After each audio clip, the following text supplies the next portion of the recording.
cryptocurrency, and about 22 kilograms, 50 lbs of astro coke. Then, just go to him and give it back. All right, Mr. Self-Control, teach me your fucking secrets. Look, I've blown all the money. I still have a few kilograms of coke though for a rainy day. I'm not sharing, by the way. So, what the hell? This whole thing's some fucked up tournament to you. You're just gonna drag the last void standing to fight in these evisceration matches.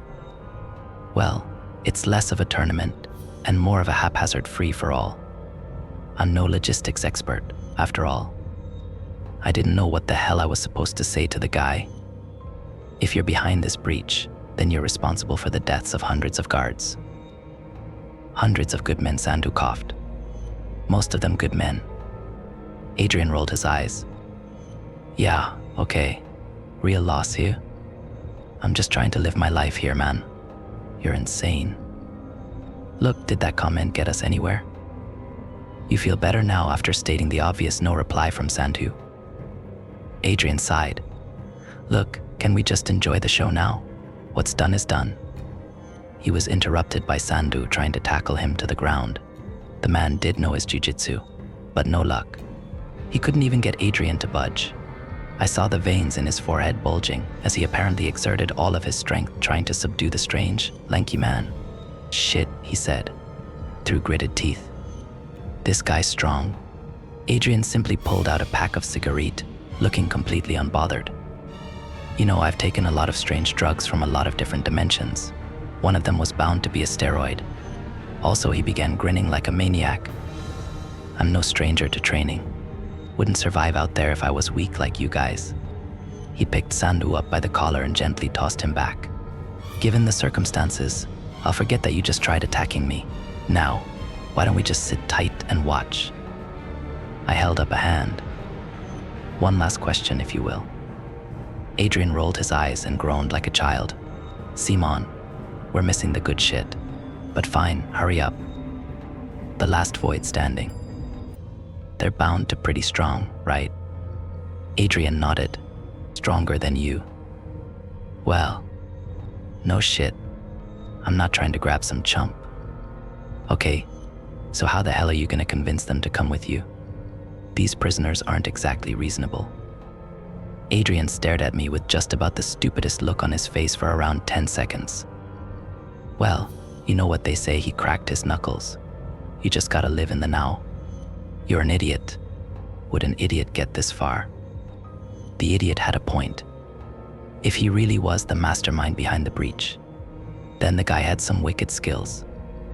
But at the same time, his common sense was close to non-existent. Whatever, I'll figure it out when the time comes, he said. In the meantime, he shot us both a rather menacing glare. Let's enjoy the damn show. I locked eyes briefly with Sandu. I understood why he was angry. I was too. However, the situation was really beyond helping. We could only as we were told. While we'd been talking, the Nazi had defeated the Soviet, although he did suffer gruesome injuries from the bout. A portion of his gas mask had been shattered, revealing a rotting jaw underneath. In fact, his entire body had been pummeled to a near pulp as he struggled to limp along the rails. Adrian grunted. Great, we missed the World War II rematch. I hope you guys are happy with yourselves. The guy really was like a child. A really capable, psychotic child. In other news, Satanbot had blown up Morgie, along with an entire corridor, while the surgeon had made a surprise discovery after disemboweling the spider's abdomen. It was filled with about 200 smaller humanoid spiders that began swarming him. It was hard not to shudder at the sight. Bella and Luz looked like they were still trying to find a way out, while Kale and Hugo had encountered the rowdy Clown 7 at 234 cm, 177 lbs 80 kg. Rowdy really was something else. His appearance didn't just make you fear clowns and the carnival. He made you fear life itself. An impossibly tall, skinny and pale ghoul-like humanoid dressed in a bloody, dirty 1960s clown costume, with twitching, twig-like fingers and cracked, red lips enveloping a mouth filled with sharp, sticky black teeth. And then there was the fact that he had no eyes and two thin, bleeding slits for a nose. I really do wonder what kind of god could have created such an entity. But he wasn't terribly strong, only being a mid-tsunami.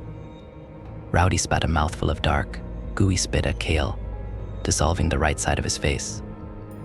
"Oh," Kale muttered, trying to wipe the ungodly substance away, only to pull apart bits of his flesh and muscle in the process. "Just nuke this fucking place." Rowdy began cackling like the hellish fiend he was, swinging a lead balloon attached to barbed wire right at the still injured Hugo's head. However, Kale managed to intercept it at the last moment, breaking his own hand in the process. Suddenly, a pair of giant bat-like wings sprouted from his back. He flew towards Rowdy before drop-kicking his head clean off. "That seems like something you should have used earlier," Hugo remarked nonchalantly. "You know I would, but doing so makes me feel pretty gross." I decided to check back on the surgeon, but he was gone. "Oh fuck," I muttered as I began seeing the black haze around me. I felt a cold hand on my shoulder, followed by a high-pitched, slimy voice that oozed its way into my ears. "You got me out of a real sticky situation there." Hesitantly, I looked up at the surgeon's cold, dark gaze as he grinned like a maniac down at me. And then his neck was twisted a full 360 degrees. As he dropped, Adrian let out a big breath of air, stretching out his knuckles. Guy broke the rules. No running from a fight. Besides, he was weak, wouldn't have stood a chance in the evisceration matches anyway. "Is he dead?" I stammered out, looking down at the limb surgeon. Yeah," Adrian responded. I shook my head in disbelief. "But we've put sniper bullets through his temple. How did you?" Adrian shot me a smug grin.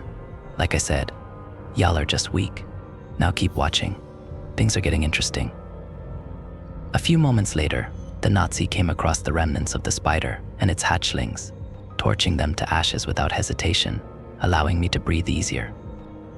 Immediately after taking out the spider, he crossed paths with the Chattering Man 5, EL 180 cm, 145 lbs 66 kg, mid-earthquake tier.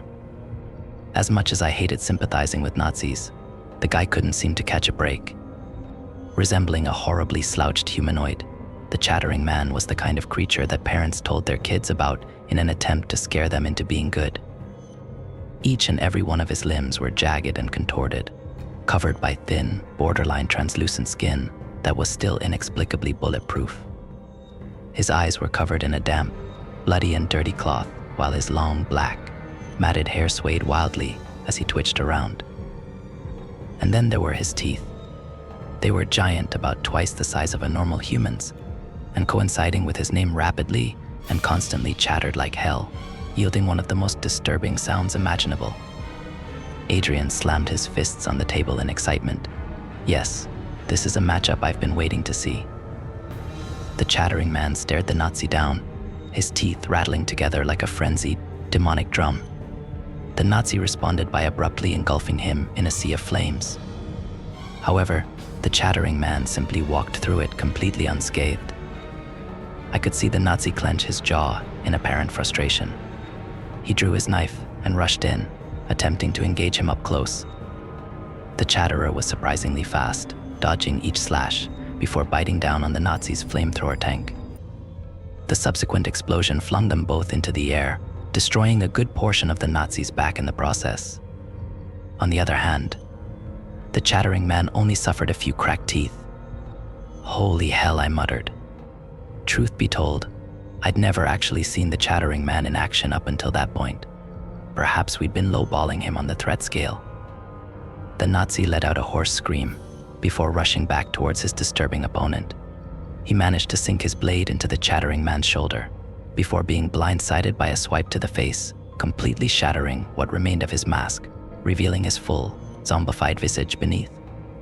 The Chattering Man surged his head forward, biting a large chunk of the Nazi's face off, causing spurts of dark green blood to explode everywhere. He followed it up by ripping an arm off, before savagely beating the undead Solider with his own appendage.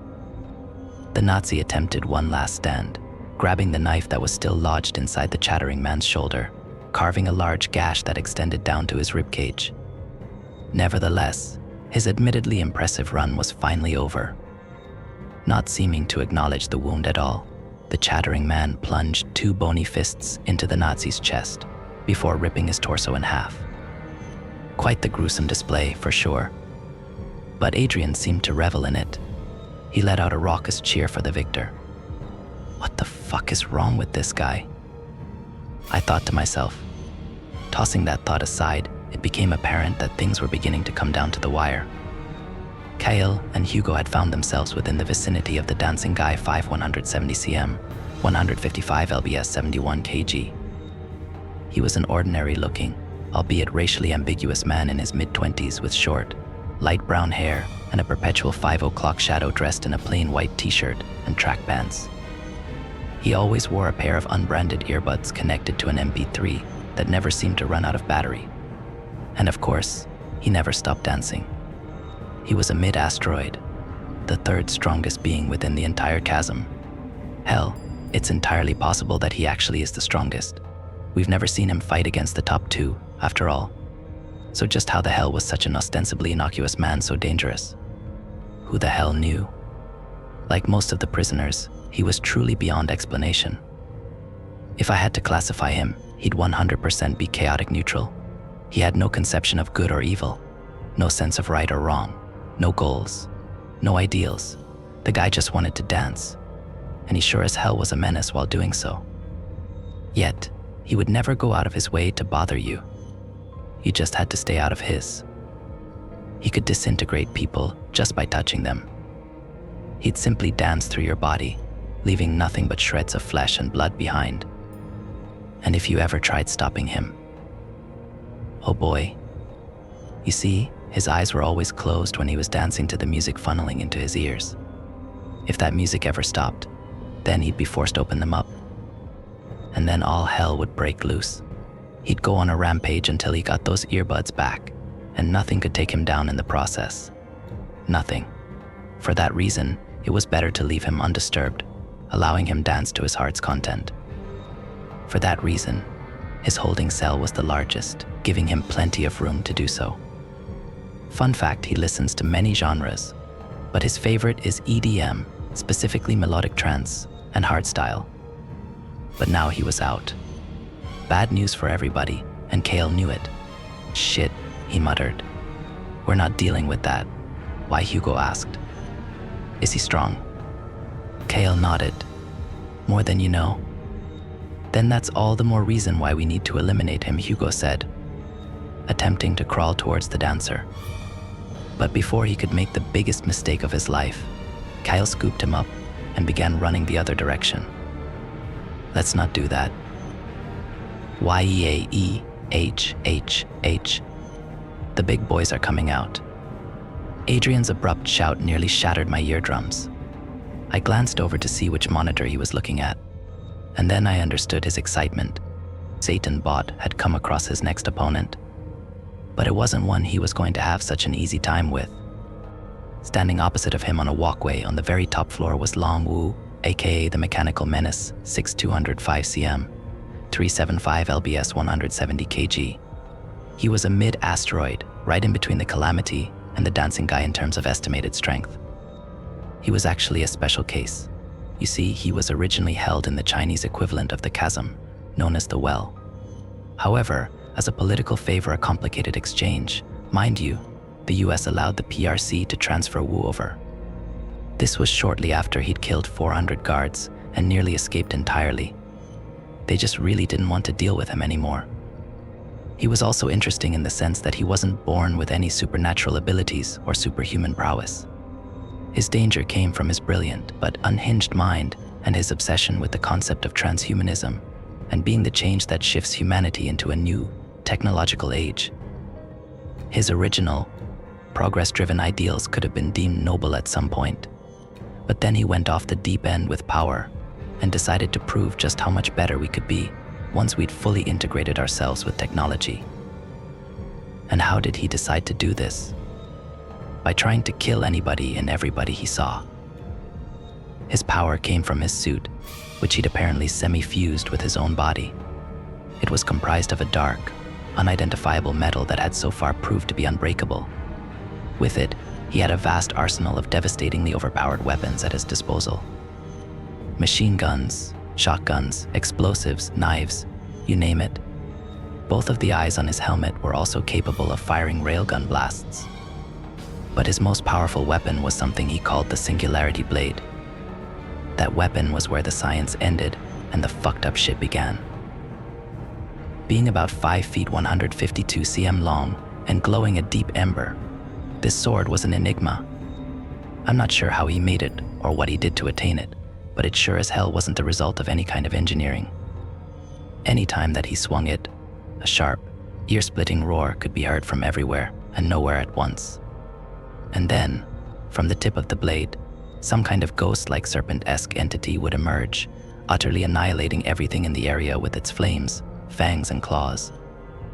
You could only see it for about a second, and most guards were under the impression that it didn't even exist. But it does, and it's haunting. They're gonna destroy this place, Sandu said. Adrian pulled an old-looking pack of peanuts out from his back pocket, stuffing a handful in his mouth.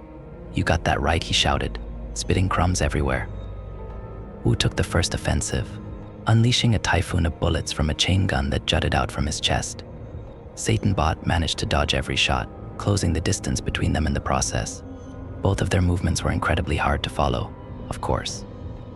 Once he got close, he attempted to strike Wu with his tail, only to have it blocked by a large shield that abruptly materialized from his forearm. Wu attempted to slice the tail off with a large axe, but Satanbot managed to evade the blow at the last second. I suddenly understood why he was so dangerous.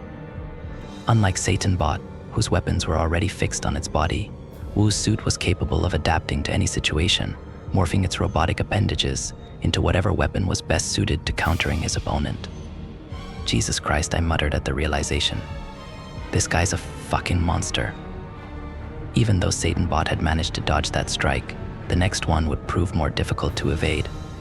In a borderline flash-like movement, Wu threw a Muay Thai kick at Satanbot's side, piercing it with a spike that protruded from the tip of his foot. He finished the combo by transforming his fist into a tool comparable in appearance to a meat grinder, drilling it into Satanbot's shoulder, tearing an arm off in the process. Adrian groaned. And here I thought the devil robot was going to put up more of a fight. But he spoke too soon. After taking the hit, Satanbot was already on the counter, whipping his tail around to strike the side of Wu's head. Wu recoiled slightly, still managing to destroy one of Satanbot's knees with a railgun blast as he staggered. He was about to finish the job when a large cannon materialized from Satanbot's torso. A hidden, last-stand weapon, I suppose. From the barrel, it fired out an immense blast of purple energy that Wu barely had time to dodge as it scorched the side of his helmet. It blew a gigantic fucking hole in the fortified ceiling, causing sunlight to leak in. Keep in mind that we were also about 100 feet 30 meters underground. But Wu didn't give Satanbot any more time to reveal any further tricks, blasting its body to bits with a brutal spray from an automatic grenade launcher. It seemed as if Adrian was about to pass out from the excitement. "That S, my boy," he shouted. "Fuck bones, we were gonna win this whole tournament ourselves." What I hadn't noticed was Bella and Luz watching the whole encounter from behind cover.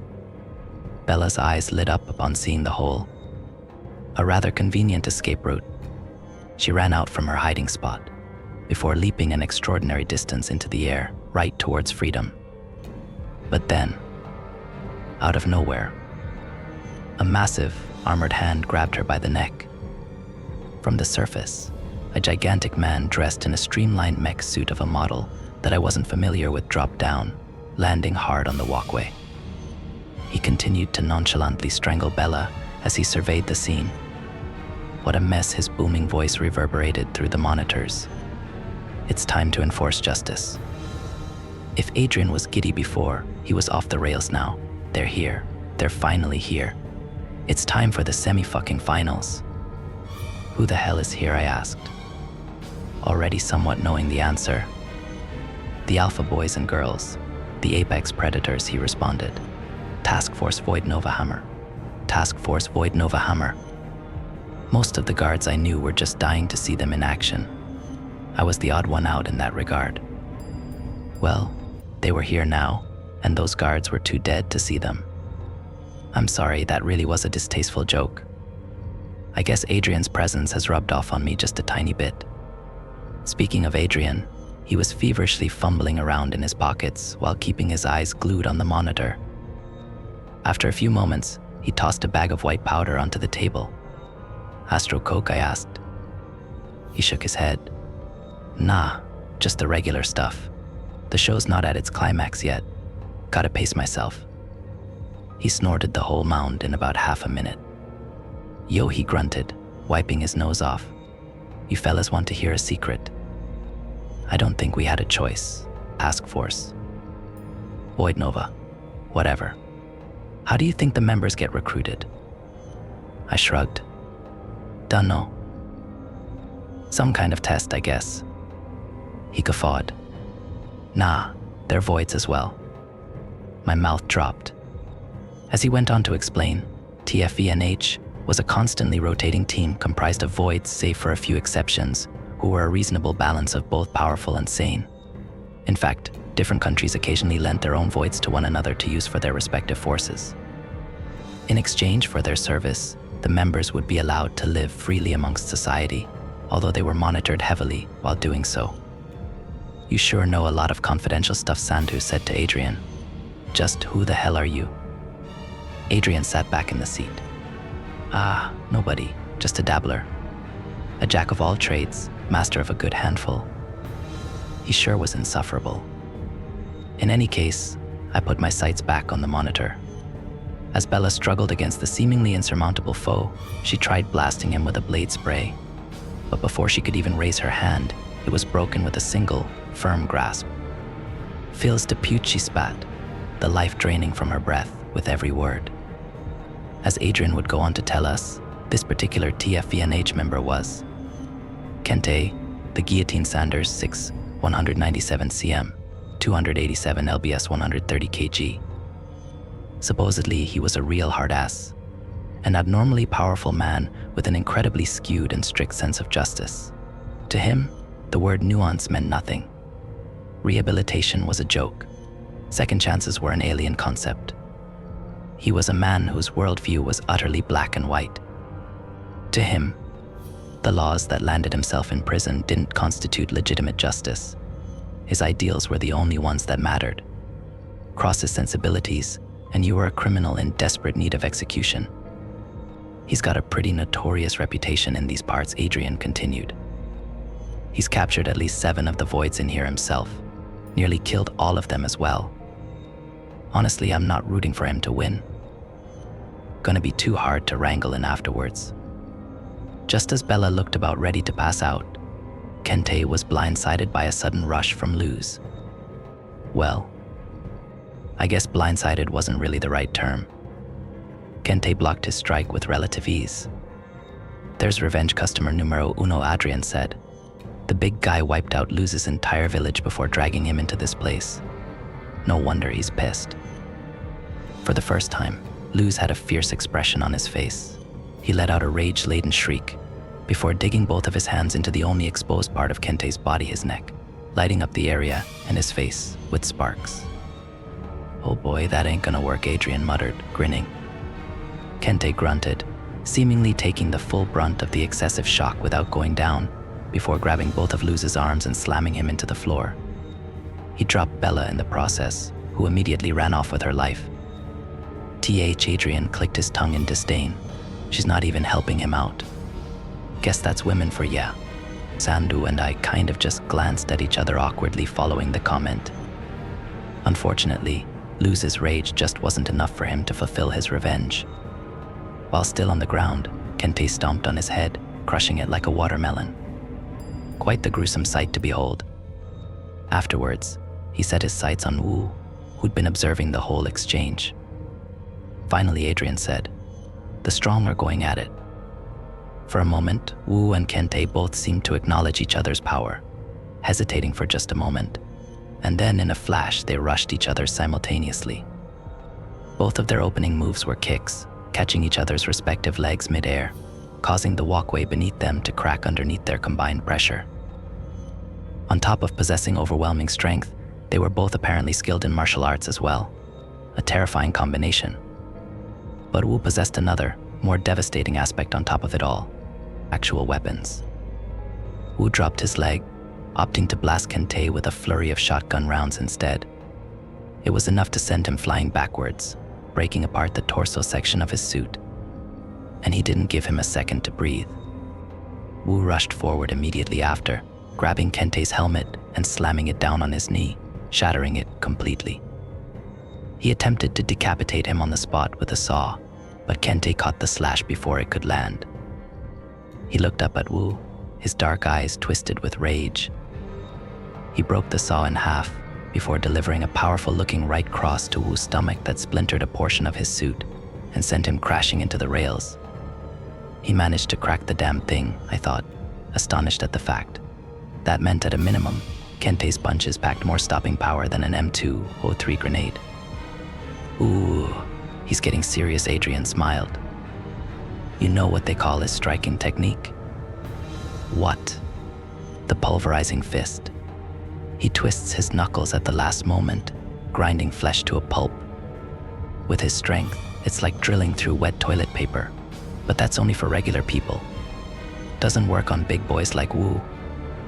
The armor covering Kente's knuckles had shattered upon the impact. He winced in pain as he cocked it back, preparing to deliver another strike. You're an impediment to justice, he said through gritted teeth, prepared to be executed. But before the two could clash again, 5 more figures jumped down from the hole that Satanbot had created, landing in succession around Kente. Looks like the whole gang's arrived, Adrian said. He began giving us a rundown of the other TFE&H members. First off, there was N, the fugitive, Ryo 6 188 cm, 165 lbs, 75 kg. A Korean American from Brooklyn, not a super malicious guy. He kinda just did whatever the hell he wanted. Problem is, a lot of those things happen to be illegal and unethical. Let's be honest. He was nonchalantly chewing tobacco as he leaned on the rails. His ability was rather interesting. Even Adrian had a hard time explaining it. Physically speaking, Ken was more or less average. However, he had the ability to summon portals from which obscure-looking but terribly powerful entities would emerge and tear apart his opponents. But at the end of the day, all that he really wanted to do was escape. He hated being monitored. Next, there was Nassar, the Bloody Twister, El Rafi 5 174 cm, 168 lbs, 76 kg. He was a loan from the Saudi Arabian government. He possessed the ability to transform into a whirlwind comprised of a glass-like material, moving at speeds upwards of 120 miles h 193 km/h, along with being able to blast out deadly streams of shards at multiple targets at once. It was quite the gruesome way to go out. He was also a real weird guy. While nearly every other void assigned to TFE&H had relatively clear ambitions, his were an absolute mystery. But he probably wasn't up to anything good. His eyes were darting wildly around while a gigantic, mischievous-looking grin was plastered across his face. Next up, there was Callista, the beautiful demon Taylor, 5 181 cm, 121 lbs, 55 kg. She was a former fashion model based in Australia. Her career ended at the ripe age of 23, when she ended up suddenly murdering 4 of her fellow models, along with the police force sent to detain her. Supposedly, her abilities had been latent from birth, gradually building up to a point where she was unable to keep it in any longer. In her demon mode, her mouth would fall abnormally agape, dark rings would form around her pupils, and her body would be engulfed in cold, gray flames. At that point, she'd become intangible like a ghost and drift into her victims' bodies, causing them to bleed profusely from every orifice. But that only worked on humans. For most voids, she'd have to resort to physical brawling using her razor-like fingers. Her ambitions were fairly explicit. She just wanted to kill everybody, void or not. It begged the question as to why they'd even assign her to the force to begin with, given the fact that she was so damn volatile. Whatever. I'll never understand these people. She was staring intently at Nassar, but without any real emotion behind her gaze. It kind of just looked like she wanted to kill him for the sake of it. Continuing on, there was Clint, the normal guy Rockwell 60185 cm, 180 lbs 82 kg. Like Nassar, he was also a mystery. Supposedly, he'd never been a void at all. No otherworldly powers abilities. Just a regular, albeit capable guy. Adrian didn't know much about him. Only that he was a special case, granted access to confidential information and a spot on TFVNH due to a recommendation from an unnamed higher-up. In order to compensate for his lack of physical abilities, he was granted an oversized power suit dubbed the Behemoth, along with the god-slaying cannon, a heavy-duty automatic rifle that fired explosive rounds at 600 RPM. He stood still with a rather determined expression on his face, as if he had his mind set on a singular, concrete objective. Rounding out the bunch was the de facto leader of the force, Jack, the All-American, Barnes 6 183 cm, 200 lbs 91 kg. Like Clint, he wasn't a void either. Born in Oklahoma and belonging to a prolific family, he was an inexhaustibly skilled soldier turned government agent that managed to work his way up to the top with the help of some nepotism. Eventually, he was chosen as the inaugural subject of a project dubbed the Paragon Trials, in which government scientists would attempt to genetically engineer superhumans. Well, he wasn't actually the first, but that's what he was told for peace of mind. In any case, his trials ended up working out in the end. I guess the 8th time really was the charm. As a result, he was basically Superman, save for the flight. Genetic engineering hasn't advanced that far yet. Man, look at those blonde curls, Adrian commented. How the fuck does he get his hair like that? He had an arrogant grin on his face as he strolled to the front of the pack. It only took me 5 seconds of looking at him to reach the conclusion that he was probably a giant asshole. What's the rush, Kente? Let's not get too excited here, Jack said. Remember who's giving the orders, yeah? Your arbitrary orders mean nothing to me, Kente responded, still staring vehemently at Wu. The only thing that matters is justice. I could see a large vein bulge out on Jack's forehead from the opposition. Okay, he muttered, before seemingly composing himself. Let's finish the task at hand, he directed his gaze towards Wu. Simon, big guy. You lost your chance at a fair fight when you decided to become a robot psycho. While Wu may have been a match for Kente by himself, taking on the entirety of TFVNH at once was a rather tall order. I guess he knew this himself as he jumped over the rails, landing on a lower floor. I'm going after him, Jack said, stepping forward. The rest of you take out the riffraff. They want the voids alive, but I'm gonna be sorely disappointed if you don't bring me back some fucking minced meat. That was one thing him and Kente could agree on. And remember, he said, turning back. His expression was suddenly teeming with fury. You're all scum-fuck piece of shit voids as well. You tried to escape. Try to fuck with me. And you're gonna be begging for me to end your pathetic fucking lives. He pointed at Ken. You stay here. Make sure nobody tries escaping through the roof. Instead of acknowledging the order, Ken just spat his tobacco into a plastic bottle. Hey, you listening to me, you fucking Jap? Remember when we beat you in the fucking war?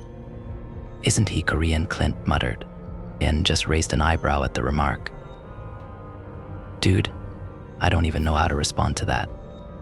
Look, whatever, just fucking listen to me. All right, Jack screamed. Ken grinned sarcastically and made a defensive gesture. Okay, boss. Jack's forehead vein bulged out even more. It was really starting to look pretty gross. All right, let's fucking go then. After finishing his motivational speech, he jumped down, presumably going after Wu.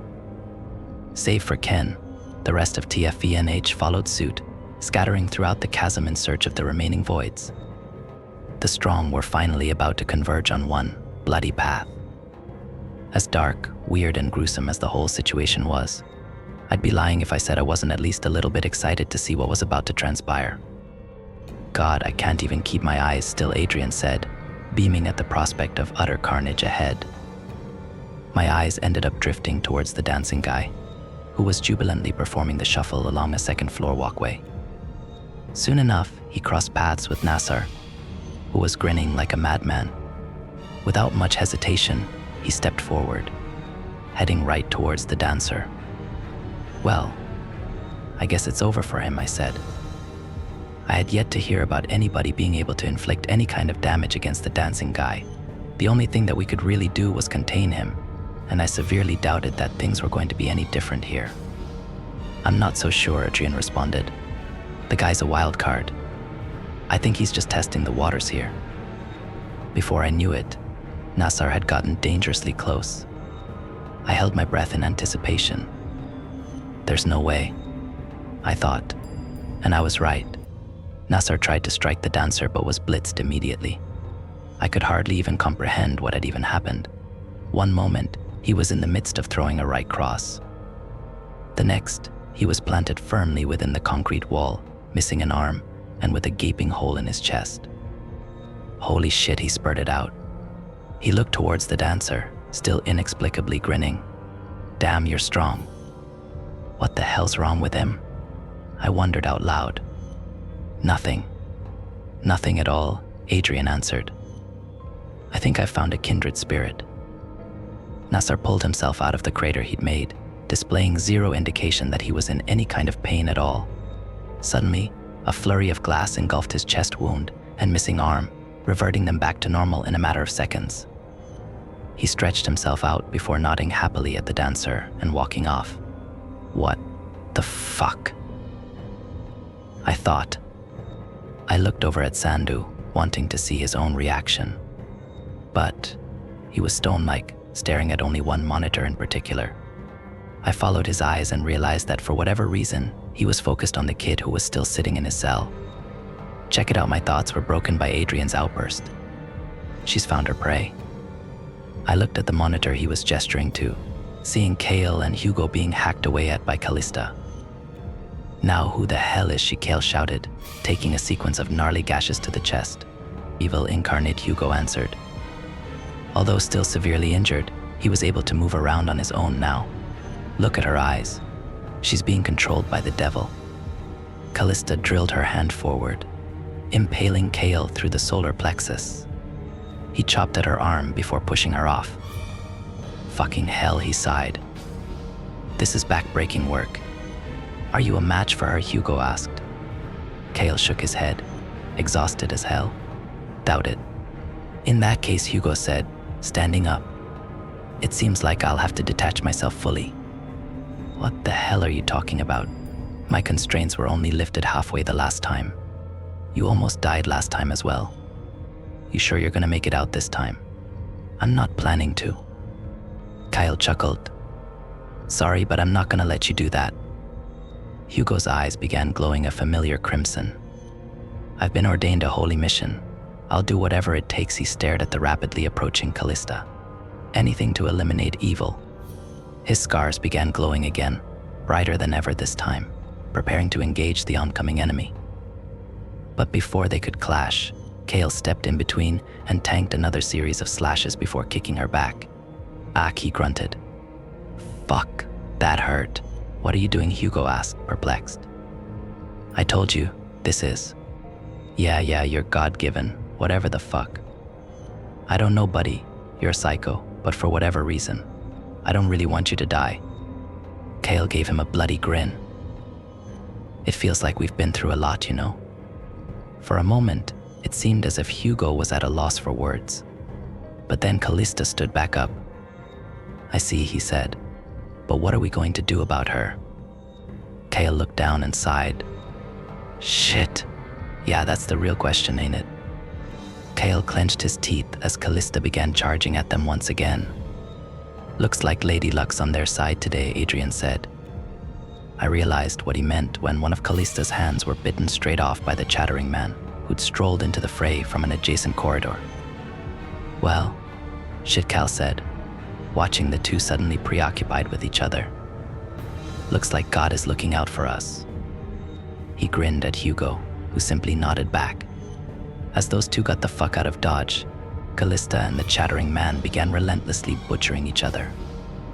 Using her remaining hand, she made 2 quick slashes in succession, tearing open his chest and forehead. In response, the chatterer bit a good portion of her shoulder off.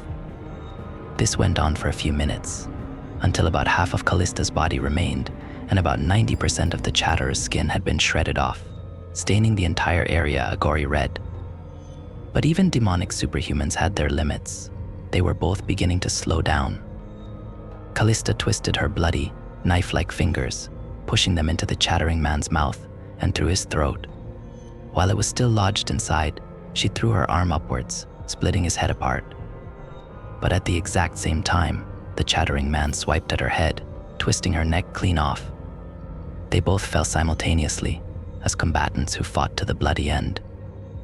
It was by far the most brutal bout I'd seen thus far, although there was certainly some fierce competition for that title. I decided to check back on the voids that were still contained. The Titan was still in his cell. The Calamity's light also remained green. The kid hadn't stepped out either. But then, there was the warden. Clint had stepped into his cell, donning the behemoth suit in all of its destructive glory. Wearing it brought them roughly up to the same size.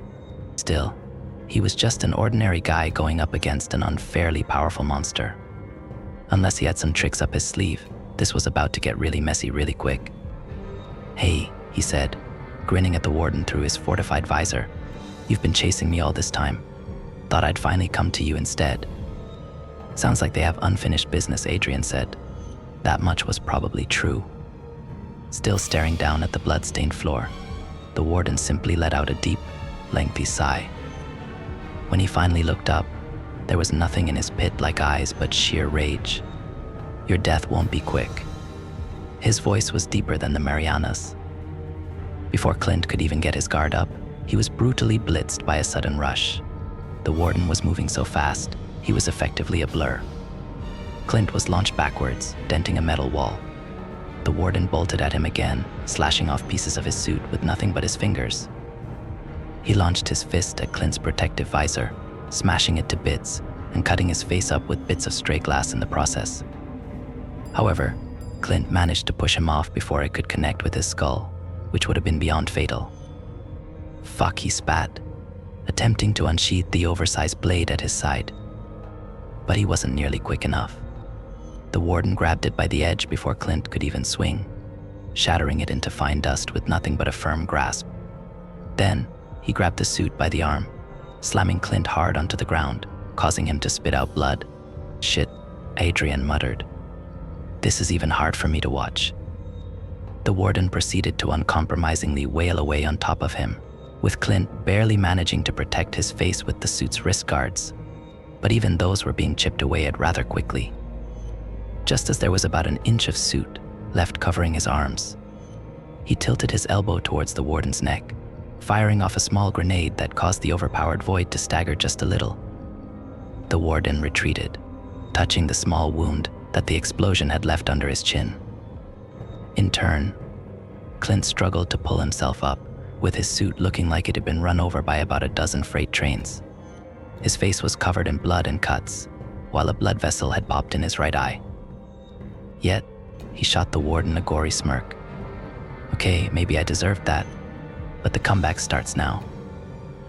He opened a compartment on the suit's ribcage, taking out something that resembled a small, white crystal. "Remember these?" he asked, before using it to cut himself on an exposed portion of his wrist. The warden's face twisted into an unfathomable expression of fury. He rushed forward again, tackling Clint into another wall, before ripping off a large chunk of the suit's torso, and then he drilled his fist into Clint's ribcage. At that moment, I was 100% sure he was done for, but to my downright surprise, he managed to tank the punch, grimacing only slightly. "What do you think?" he asked the warden, still grinning. "We ran some experiments. These shards are new and improved." The warden let out an ear-splitting shriek that I was surprised didn't deafen Clint on the spot, before picking him and tossing him back into the cell. He followed him in, picking his head up and bashing his temple about 10 times into the metal toilet seat before it ended up breaking from the force. As a result, one side of Clint's face was beginning to resemble a bloody mush. Still, I was surprised it hadn't been reduced to pulp. What the hell was that shard? I thought to myself. He also seemed to have picked up a bounce in his step, evading another strike from the warden and crawling behind him. At that point, the behemoth had effectively been reduced to scrap metal. Clint dove towards the god-slaying cannon, which had been knocked loose during their scuffle. He scooped it up and began spraying it at the warden's direction. However, he managed to evade just about every shot, leaving large clouds of smoke and dust behind him as the devastating bullets reduced the place to rubble. "Fuck, you're a tough customer," Clint groaned as he flipped a switch on the weapon. "Take this then." The barrel of the weapon suddenly grew in size, causing it to resemble an actual cannon. As he pulled the trigger, the monitor darkened for just a moment before a flash of deep red engulfed the area, and a high-pitched staccato of wholly unfamiliar noises assaulted my senses. I kept watching as the recoil from the strange blast pushed Clint's back into the wall as it completely annihilated the entire other side of the room. The weapon itself was also destroyed in the process. I guess the god-slaying cannon got an upgrade, 'cause I sure as hell didn't know it could do that. After the smoke cleared, everything was silent for a few moments. Clint grinned, letting out a big sigh of relief. And then his face dropped a few seconds later. As the rubble began stirring, the warden burst out, with about half of his entire body now charred to hell. He also had a wicked, psychotic grin on his face. It was the first time I'd seen him make any kind of overt expression at all. I could have lived without it, though. "You took everything from me," he said, walking ominously towards the nearly broken Clint. "But I have to admit, this has been a hell of a fun time." "Son of a bitch," Clint groaned, reaching into his pant leg pocket. He pulled out 2 syringes filled with black and blue liquids, respectively. "Simon painkillers. Don't let me down," he muttered, before injecting the blue. But just as he was about to inject the black, the warden clutched his hand, crushing it along with the syringe. "More tricks," he sneered, his eyes wild as all hell. "I guess that's what the weak resort to." Clint simply laughed. "You're not so smart when you're angry, huh? It's in my blood now." The warden released the grip, revealing Clint's bloody, cut up, and mangled hand. However, the black substance was already seeping into his wounds. "What is that?" the warden asked. "A gift from a good friend. Also, my last resort. Didn't want to use it now, but I guess I'm out of options."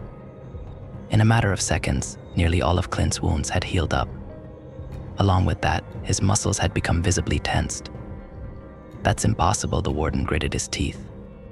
"That's one thing I've learned," Clint responded, smiling wide as he stepped forward. "Nothing's really impossible." He stepped forward, throwing a hard strike at the warden's chest, sending him crashing back into the rubble. Clint looked down at his fist in surprise. "Nice," he grinned. But he had no time to appreciate his newfound power. The warden rose back up like a wild animal in frenetic pursuit of its prey. "You're real weak," he boomed. "I'll never lose to you. Nature won't allow it." Clint chuckled. "You're right. I am weak. Must suck for your ego, huh?" The warden shrieked before charging back at Clint. Once there, they engaged in a fierce exchange of blows, rocking the place to its core. While Clint's physical attributes had been enhanced greatly by whatever serum he'd taken, there was still an evident gap in strength between them, with each of the warden's blows ostensibly packing more force than his own. However, he did have one advantage. He was clearly trained extensively in hand-to-hand combat, while the warden was an amateur at best. He dodged a series of haymakers before countering with a flurry of jabs and kicks of his own. At that point, the warden's mannerisms had devolved into that of a feral creature's, fueled solely by combative impulse. Yet, I could see the same wicked grin creeping in throughout his wild rage. He was undoubtedly enjoying the adrenaline. The warden picked Clint up by the waist, slamming him into the wall and then onto the ground. He then mounted him, unleashing a series of hammer fists that Clint was forced to excruciatingly block with his forearms. Soon enough, his skin began to tear off from the punishment.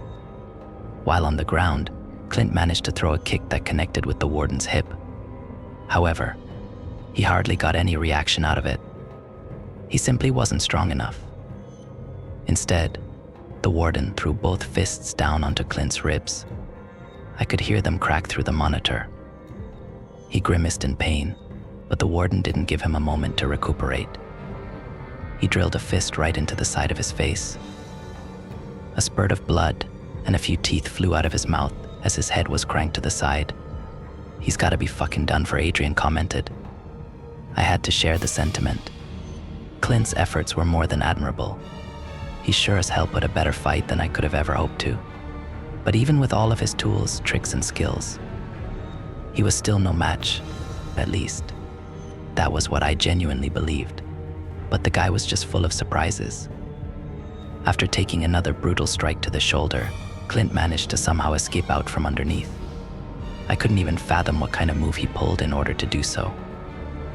And then, in a series of moves that would make the most prolific jiu-jitsu practitioners light up with glee, he engaged the warden in a vicious grappling match on the ground. From his face, I could tell that he was going far above and beyond his own limits. It was down there where the warden's weakness really became clear as day. He had no idea what to do. After an entire minute of relentless, excruciating struggle from both combatants, Clint managed to get the warden into a beautiful DR's choke. As the warden struggled feverishly to escape, Clint's face was wrought with sheer determination. The warden changed his tactics, opting to pound at Clint's already broken ribs in an attempt to cause him to break his hold. That was a bad decision. It only allowed Clint to get his hold even tighter. Despite all of the egregious punishment he'd taken, Clint never relented.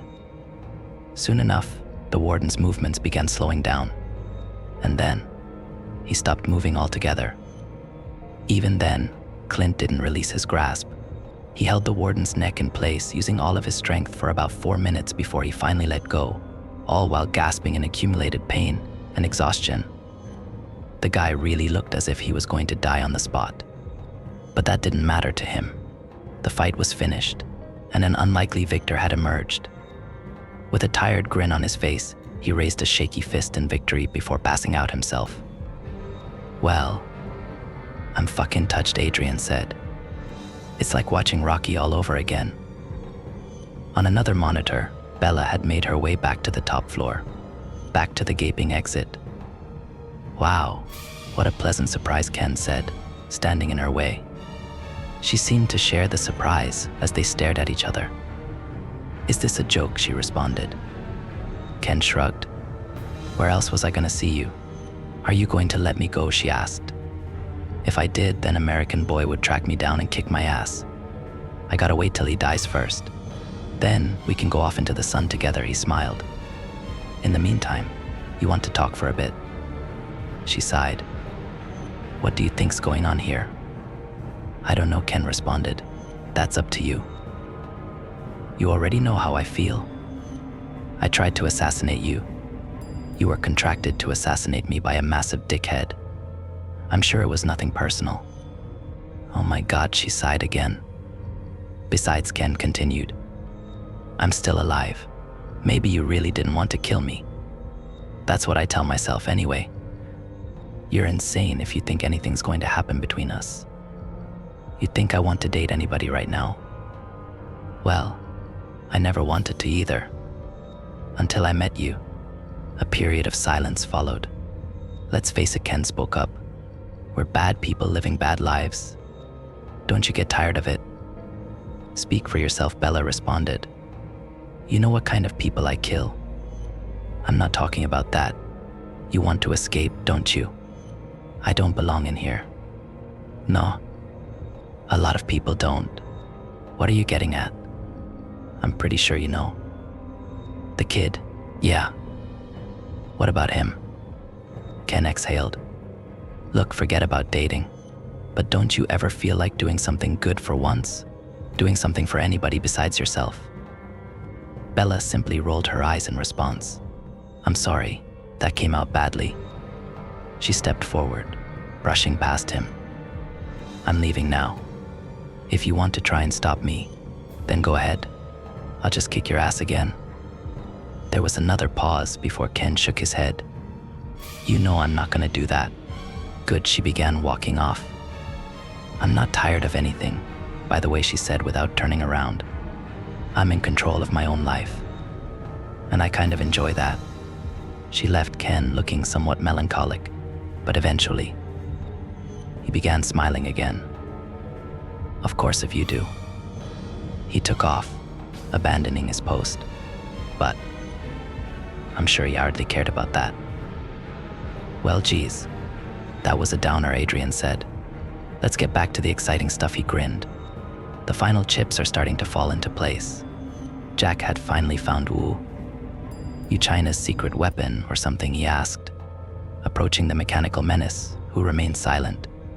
Doesn't matter, he continued, clenching his fists. America's always on top. Look up there, as well.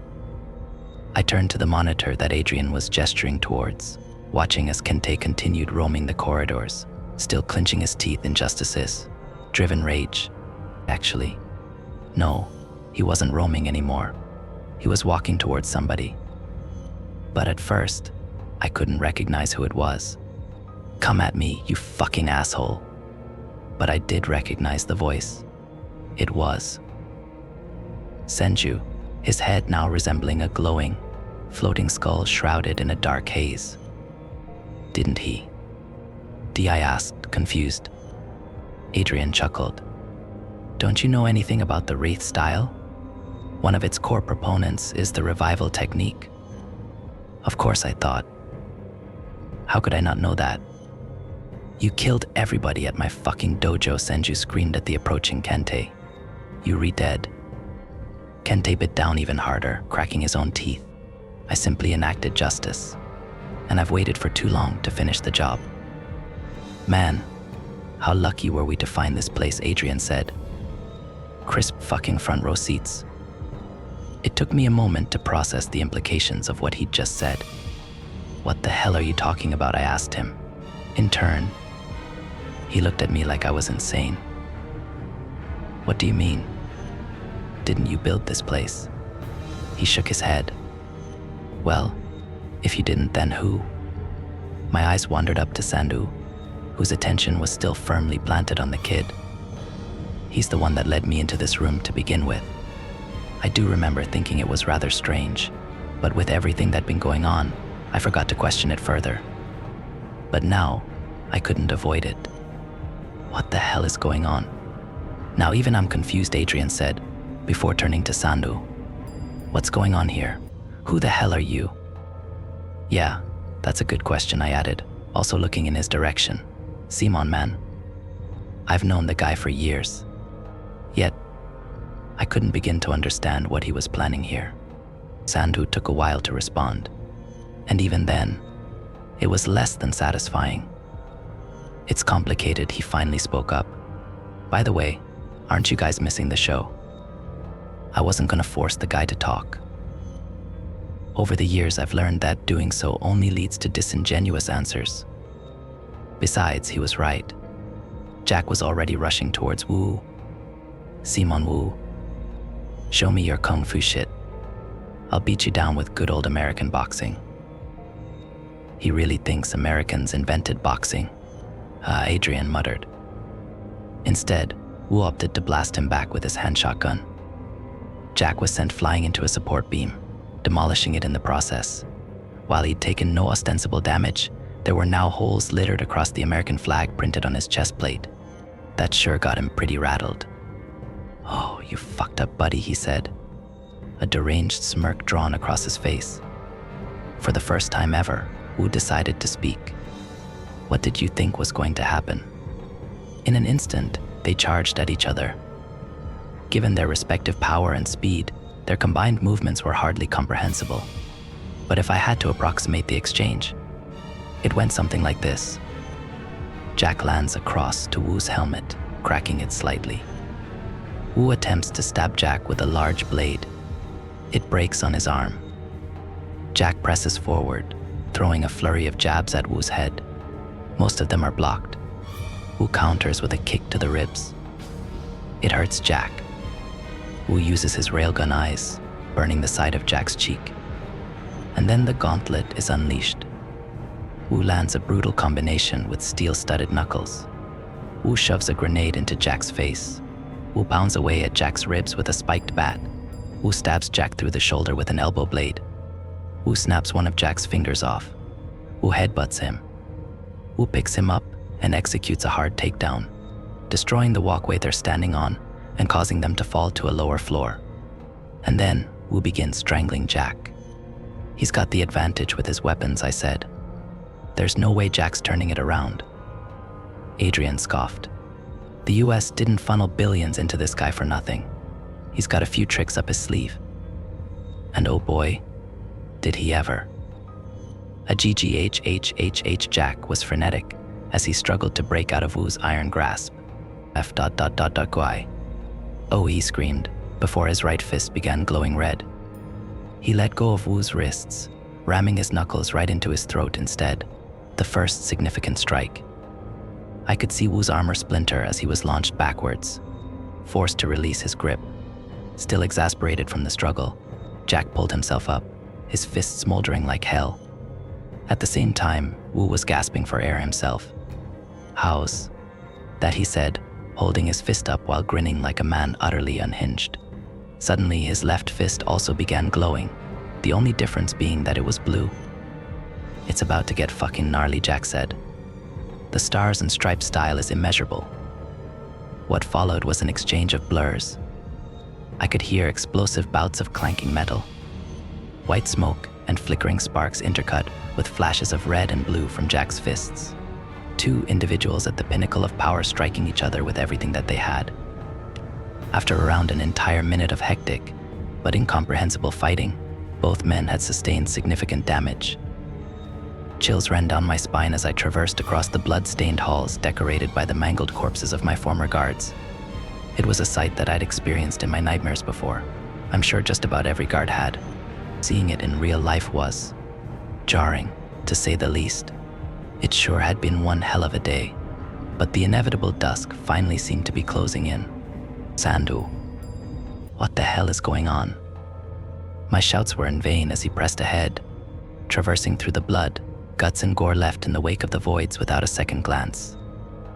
I chased him for what must have 15 minutes before he halted to an abrupt stop. "What are you?" I gasped in between breaths, but then I saw who we were standing in front of. The kid. He was still sitting tight in his cell, his eyes remaining glued to the floor. Sandhu just stood there for a moment and stared at him. AJ, he finally muttered. The kid, whose name was apparently a J, shook his head. I could see tears falling from his face as he did so. "No," he choked out. "I can't." Sandhu smiled, tears beginning to well up in his own eyes. "I know that I said you wouldn't have to," but he began.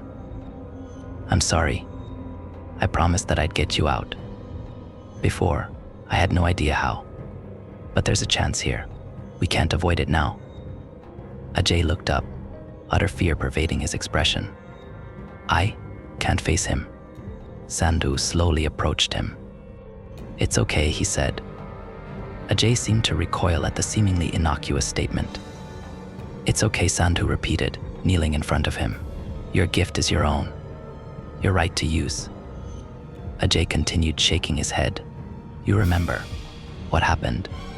That wasn't your fault." But it was his voice was beginning to quiver. Sandhu grabbed Ajay by the face, looking him dead in the eyes. "You've been lied to by bad people. Those same people are here with us right now. The ones that killed the people you loved and trapped you in this place.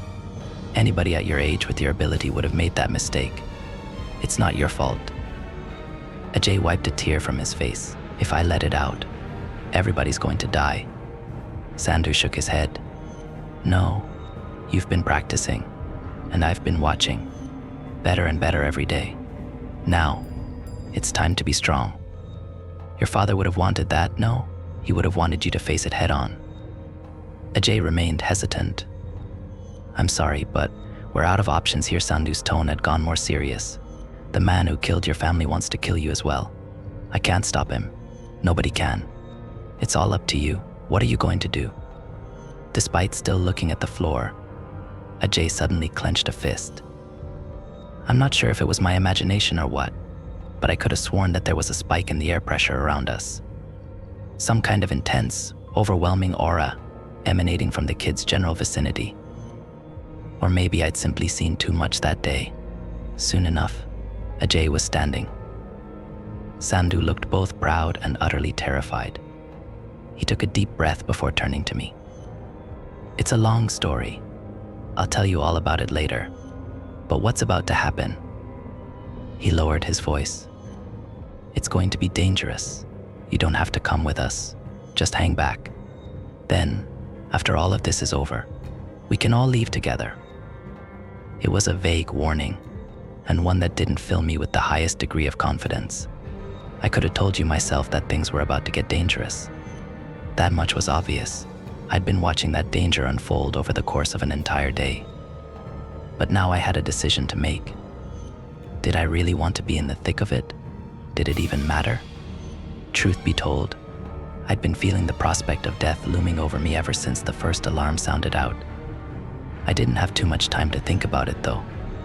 Before I knew it, Ajay had taken off sprinting, a furious beat in his step. Sandhu hastily followed after, leaving me standing there with a million thoughts racing through my mind. I didn't want to be alone in that place, and I sure as hell didn't want to hang out with Adrian anymore. So I followed them. The kid was kind of running blindly, so Sandhu had to direct him towards where Senju was about to make his last stand against Kente. I was more or less certain that nothing but a gruesome scene would be waiting for us, and I was right. Once we got there, Kyle was still a pile of flesh and bones against the wall, while Hugo could do nothing but lie still, his life undoubtedly hanging on by a thread. Along with them, Senju was flattened against the floor. Well, I'm fairly certain it was him. It looked like somebody had been run over by a steamroller. Kale and Hugo looked both beyond sullen, their faces wrought with bitter and painful defeat. You guys come to finish the job? Kale asked us, before letting out a short chuckle. Well, nothing's stopping you. No, I stammered out. Are you guys all right? Stupid question. Top condition, pal. Never been better, Kale responded. Where'd he go? Sandhu spoke up. The big psycho dick. He took off. He stretched his neck out, gesturing towards the walkway on the other side of us. Guy didn't even look human when he turned Buddy over there into a pancake. Muttering shit about finishing the job and executing justice. What a fucking clown.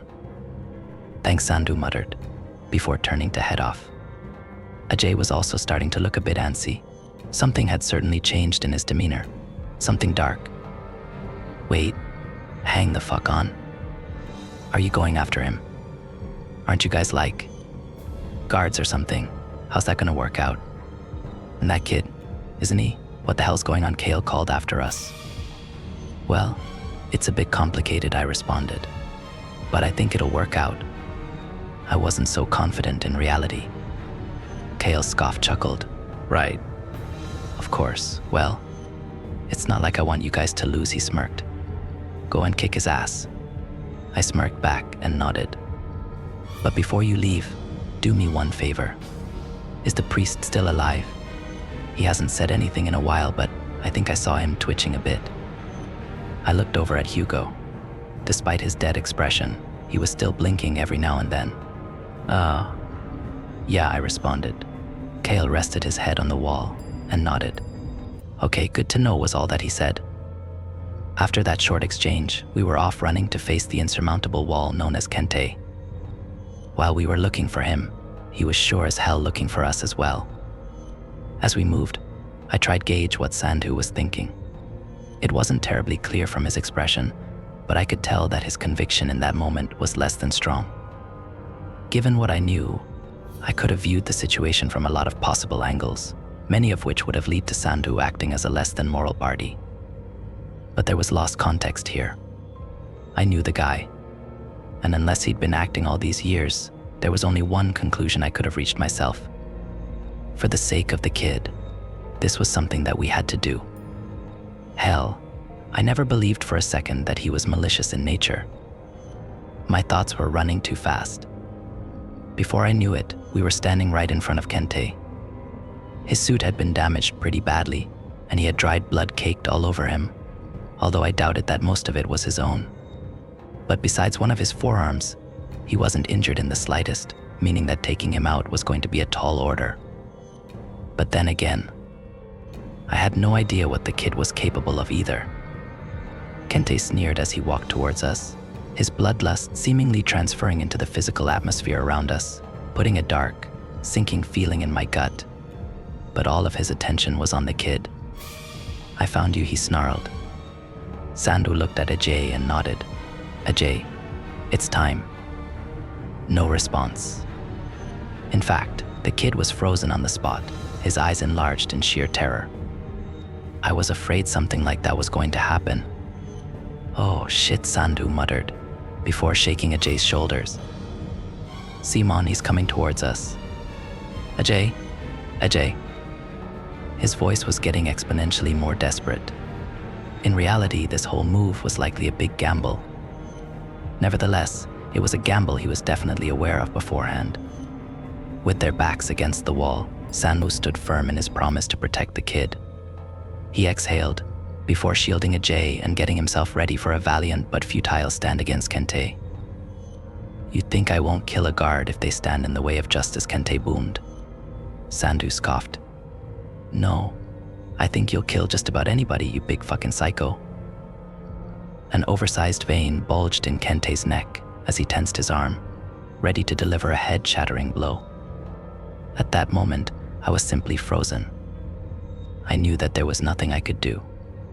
However, as Kente put one foot back in preparation for the strike, a dark, ghost-like hand wrapped itself around his calf before pulling him down and dragging him around. I looked over at the perpetrator, a nightmare-inducing entity resembling a distorted gorilla with bulky, oversized arms. It dragged Kente around on the floor, slamming him through a gauntlet of rails and pillars in the process. The gorilla creature didn't have the upper hand for long, though. Kente let out an unworldly shriek before chopping one of the creature's arms off and ramming his fist through its head. As the entity fell limp, some kind of portal opened up underneath it, pulling it through. From the shadows of an adjacent corridor, Ken stepped out. "You're not gonna make this easy for me. Are you, buddy?" he said, grinning. "I always knew you were evil," Kente growled. "I just have to eliminate everybody here." He was slowly but surely devolving into an overpowered, primal, rage-driven beast. "Ken, why are you?" Sandu spoke up, sounding reasonably confused. Ken just shrugged. "A promise is a promise. Remember." More lost context. Just what the hell had Sandu been doing over the years? "Look out." Sandu's warning had arrived at an opportune time. Kente had stepped forward, launching one of his colossal fists straight at Ken's head. Luckily for him, he managed to summon a creature to take the blow for him just in time. He dove out the way of a follow-up strike seconds later. "Fuck," Ken muttered. "This is gonna be annoying." He looked up at Ajay. "Simon, kid, I know what you can do." "Hi, Can," he muttered, cowering down and visibly trembling with fear. "I'm gonna kill. We're gonna die if you fucking don't," I found myself shouting. "Listen to Sandu, huh? There's no other options here." My outburst probably wasn't all too helpful, but it was my own instinctual fear speaking for me. During the split seconds where my attention wasn't trained on Kente, he'd gotten within inches of me. Before I knew it, I was feeling his iron grip around my right forearm. I could feel my bones being crushed in an instant, before I was tossed hard into the wall. My vision faded for just a moment, before all of the pain hit me at once.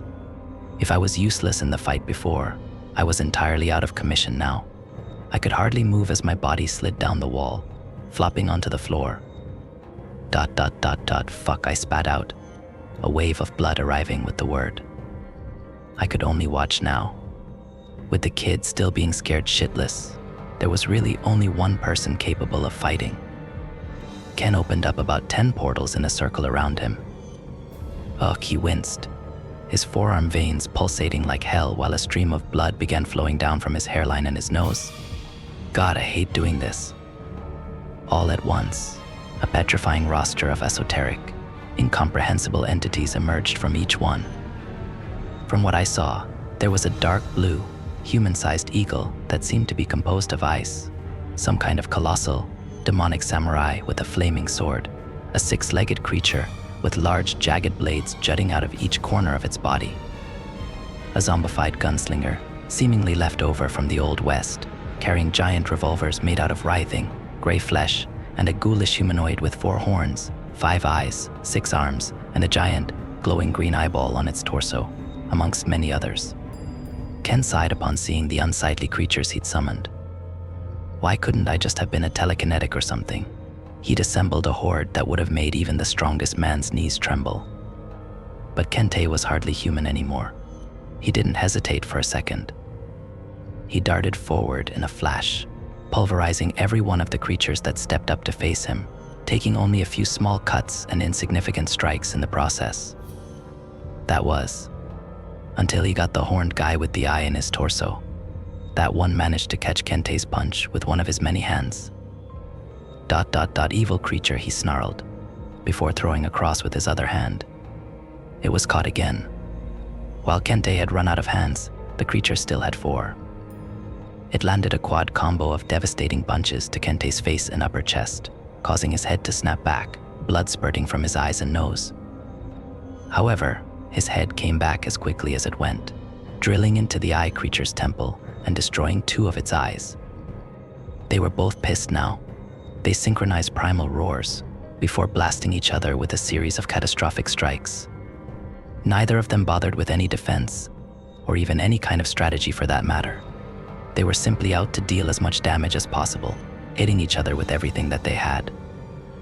During the exchange, I began noticing something strange about Kente's appearance. He was taking a metric fuck-ton of damage for sure, but the difference didn't only stem from his wounds. He was changing. His veins were beginning to squirm underneath his skin, almost like trapped snakes trying to burst out. On top of that, he seemed to be getting bigger. In fact, he'd been getting bigger ever since he fought Wu. I just hadn't quite grasped until that point. He towered over Sandhu, whom he was only supposed to have 2 inches on. Now, he was even dwarfing the eye creature, who'd been a comparable size to him mere minutes ago. What the fuck is this guy? I wondered out loud. Sandhu had undoubtedly noticed it as well. I could see his eyes widening in terror at the sight. The creature lowered its head before rushing at Kente Horn first. It rammed all 4 of them into his abdomen, managing to dig each of them about an inch deep into his flesh. Kente's roars had also changed. They'd lost any sense of humanity. He was truly in the process of transitioning into a legitimate, bona fide monster. He'd begun drifting away from conventional martial arts. He stuck his fingers out, thrusting 2 of them into the creature's eyes before gouging them out in a bloody, slimy mess. Without giving an inch, he followed up by sinking his teeth into the creature's chest, tearing out chunks of pulsating green flesh. He finished the deadly combination by drilling his knee into the creature's torso eye, taking it out while dissolving his own flesh and bones in the process. As he began to collapse, he grabbed the creature by the neck and took it down with him, putting it into a brutal, one-legged guillotine choke. He'd exerted so much pressure that its head popped off completely after a few seconds. Ken was starting to look very worried. With blood still dripping from his nose, he summoned another portal, in which a humanoid squid creature emerged. No use. It was taken out by one swipe from Kente, who blitzed it from a one-legged crawl-run hybrid. Oh, fuck was all that Ken managed to get out, before being picked up and slammed savagely onto the floor.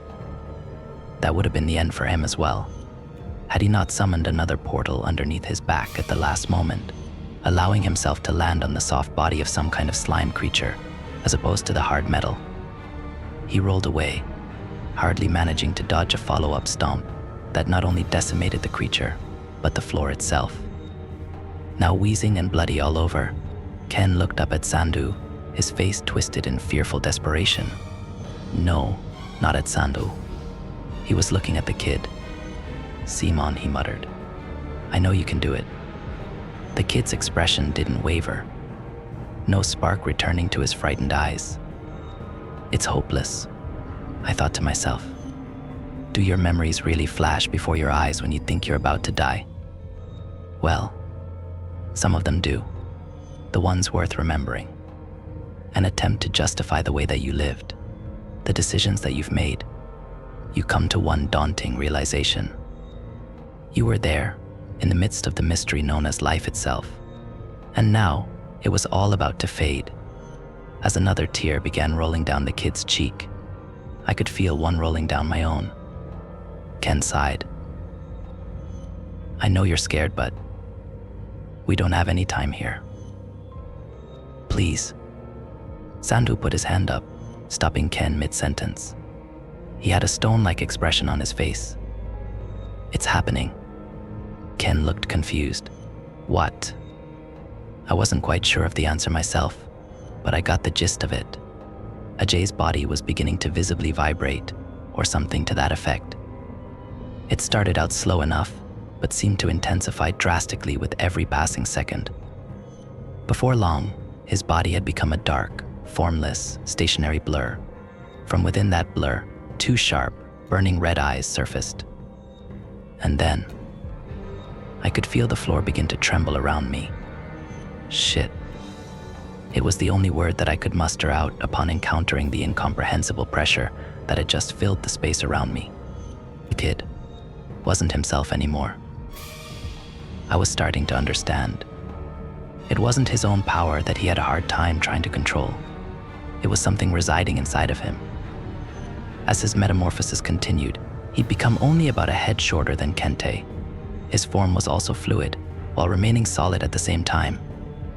Like a floating, gaseous form that vaguely resembled a human. Afterwards, his original dark gray color quickly began morphing into a blinding, golden light. After about 5 seconds, his dynamic body finally settled on a concrete form. There was only one word I could really use to describe it. A warrior. Tall and lean, with thick, flowing hair that extended down to his shoulders. He held a lance seemingly composed of sheer light, along with a complementary shield. He had armor on, albeit minimally, just chest-shoulder plating, along with a pair of knee-length shorts. The potential origin of such an entity was lost on me. The mere presence of it evoked a sense of awe, danger, and beauty all at once. Surprisingly, Kente began smiling at the sight of Ajay's transformed state. A bloody, ear-to-ear grin devoid of any humanity at all. Looks like the evil S finally come out. He bellowed before bolting at him.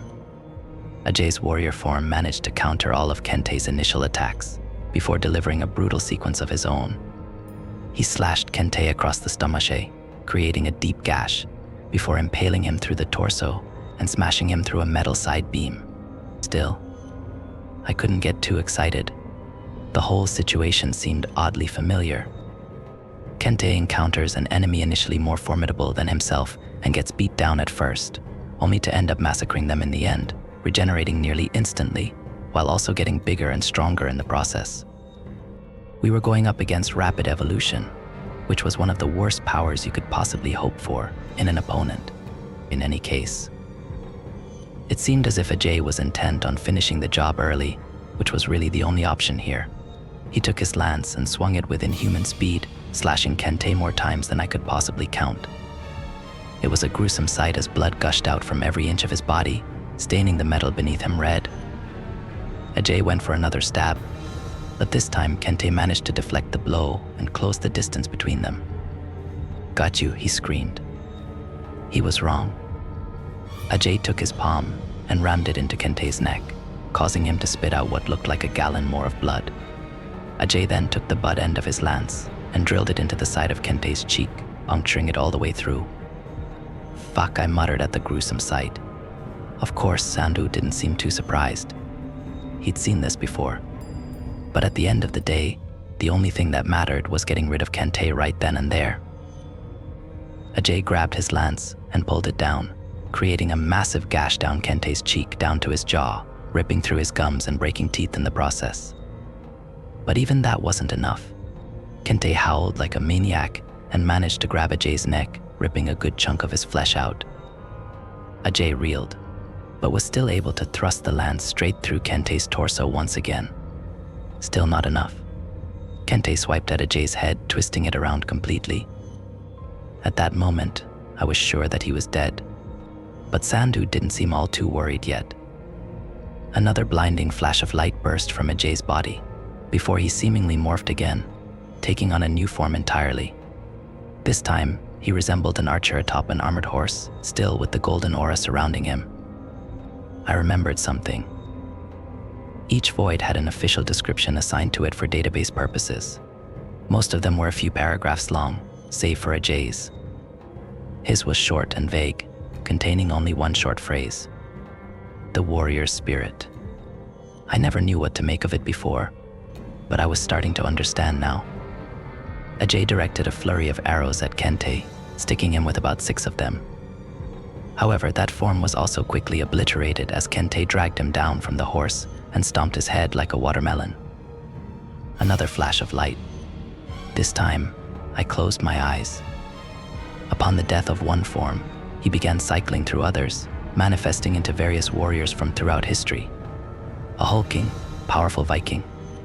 A skilled, relentless Zulu Solider. A fast, unyielding samurai, etc. With each transformation, he dealt Kente more and more damage. But that was the problem. Kente just kept getting stronger as a result, and Ajay couldn't seem finish the job. After 5 cycles, Kente was bordering on the size of a house, with his veins resembling steel pipes. He picked up another of Ajay's warrior forms by the neck and began taunting him. I know evil. I've seen it. And I'll never lose to it. Using a single arm, he lifted him up and slammed him into the ground. Years of destruction and rebirth. Forced evolution. Surviving the abyss that lies before death over and over and over again until enlightenment is forced onto you. To the uninitiated ear, that might have sounded like the ramblings of a madman, but to me, it yielded a daunting realization. Sandhu recognized it as well. I could the horror in his eyes. Throughout history, humans have done too many cruel things to each other to possibly count. And for what reason?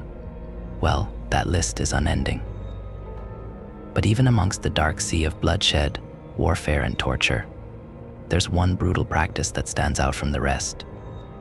The true origins of it are a mystery, both in date and location. Some believe it was developed by the Aztecs, some by the Spartans. Mongols, Ming Dynasty, Roman legionaries, Nazi Germany, some even claim that some modern militaries still made use of this practice. The only thing that we know for sure was that it existed, and it sounded horrific. I'm sure it goes by a lot of names, but the one given to it by the government is the evolution ritual. In my opinion, that name doesn't do its sheer brutality justice. I'll try to paint a picture. Imagine an empty, medium-sized concrete room devoid of any windows, illuminated only by a few dim light bulbs above. Fill that room with about 25 to 50 men specifically selected due to their exceptional combat prowess. Fighters, soldiers, mercenaries, etc. Now, seal off all exits and inform the subjects that only the last man standing will be afforded the right to leave. Leave them to fight to the death. Conduct hundreds or however many of these death matches at once. Next, divide the winners into smaller groups and repeat the process until only the last men amongst hundreds, or possibly thousands, are left. Next, seal those men off into a dark, confined space for 50 days, no food, water, or any kind of stimulus. The ones that managed to survive all of this are the successes. The conjecture went as follows. If an individual's mind and body managed to endure such a torturous gauntlet, they would have eclipsed some kind of threshold, undergone some type of rapid evolution. These were the men with exceptional latent potential. The ones who possessed something more than conventional strength and willpower. Under such drastic circumstances, their minds will have tapped into a reserve of power beyond human physical and mental limitations. I'm gleaming over some details, of course, but that's the gist of it. Sounded like bullshit science to me, but hey, what the fuck do I really know at this point? Sandhu and I learned about the existence of this ritual following an internal breach of information that was even classified for us. We also learned that sometime after World War II, a unit of soldiers and intelligence officers came across the aftermath of one of these rituals in a large, remote, and decrepit building somewhere in the Thar Desert after the White House received some kind of obscure message containing a pair of coordinates. Inside, there were upwards of 1,100 human skeletons, all scattered throughout various rooms in the structure. The strangest part, there was a set of small chambers at the center of the building where 6 emaciated, horribly scarred men were shackled to the walls. However, while certainly dead, they hadn't even begun decomposing yet. Well, except for one, that is. One man was still alive. This mysterious figure was dubbed the Unkillable Man. To this day, we have no idea what kind of organization conducted the ritual or who sent the coordinates, and the biggest question, why? I'm getting off topic here though. We also couldn't figure out who this mysterious Unkillable Man might be, and although it was by no means definitive, we now had a clue. Before Ajay could get another word out, Kente killed him again. By this point, I'd regained some movement in my limbs, which allowed me to crawl over to Ken and Sandhu, who was now certainly looking worried. "Sandhu," I said. "How many transformations can the kid go through?" He just shook his head. It looked as if he knew the answer but didn't want to say it. I looked over, watching as the kid, who'd now become some kind of centurion, tried desperately to put Kente down. Now, I'm not sure if the kid was getting weaker, or if it was Kente who was getting way too strong, but the problem was obvious here. At that point, the kid was only delaying the inevitable. Something else needed to happen soon, or we were done for. "I know what happens when he gets pushed to the limit," Sandhu spoke up. "What he's really scared of. If that happens, then," he trailed off for a moment. I didn't want it to happen. I thought, this was going to be enough. "Don't like the sound of that," Ken muttered. Kente killed the centurion by strangling it. This time, the kid transformed into a hulking Templar knight. I could see Sandhu visibly gulp. "That's it," he said. "This is the form he takes before everything goes to shit. If Kente kills this one, then God, I fucked up." At that point, Kente had become so durable that the kid's attacks hardly fazed him. Yet, he didn't even attempt to stand down. I suppose that was the so-called warrior spirit fighting even in the face of impossible odds. At the same time, all we could really do was watch. But before the two could engage in their penultimate clash, we could hear whistling from just behind them. Everybody turned around at once, seeing Nasser casually strolling towards us. "Wow. When'd you get so big?" he said, his eyes wide in awe. "Have you become evil as well?" Kente growled. Nassar put his hands up in a defensive gesture. "I'm just here to have fun, big guy." "What does that mean?" Almost like an answer to his question, we could hear a set of booming footsteps approaching. From behind Kente, a colossal figure was barreling towards us. The Titan had arrived, and from the way that Nassar was grinning, I could only assume he was the one that released it. As primal logic would dictate, the Titan went after the biggest guy in the area. Kente, who was now around the same size as the Titan, crouched into a defensive position. "I won't let evil." He was cut short by an abrupt headbutt. For such a big thing, the Titan was disturbingly fast. Their exchange was short, but utterly brutal. The Titan slashed at Kente's chest, tearing a large gash through it. Kente strikes the Titan's jaw, dislocating it. The Titan rips off Kente's left trapezius muscle. Kente gouges all of the Titan's eyes out. The Titan crushes Kente's right hand while swinging blindly. Kente drills his fist into the Titan's crotch area, demolishing its goods. In a fit of blind rage, the Titan grabs Kente's head and slams it into the wall, planting it deep before dragging it along and tearing through the metal like butter. Kente grabs the Titan's head from behind and drags it down hard, causing the bones from its neck to snap, piercing through its flesh. I could have sworn Kente had grown 3 feet from that exchange alone. As he tossed the Titan aside, he looked back at us, half of his face now torn to the skull. Nasser looked like he was about to pass out from excitement. "Fuck yeah," he shouted, jumping up and down. That was fucking awesome. Kente silenced him with one punch, essentially vaporizing him. There wasn't much hope before, but there was even less now. Sandu's warning had been vague, but I was doubtful it was any kind of exaggeration. The kid readied his sword. A vain effort, considering the fact that he was about to go down. And then we were all screwed. Or so I thought.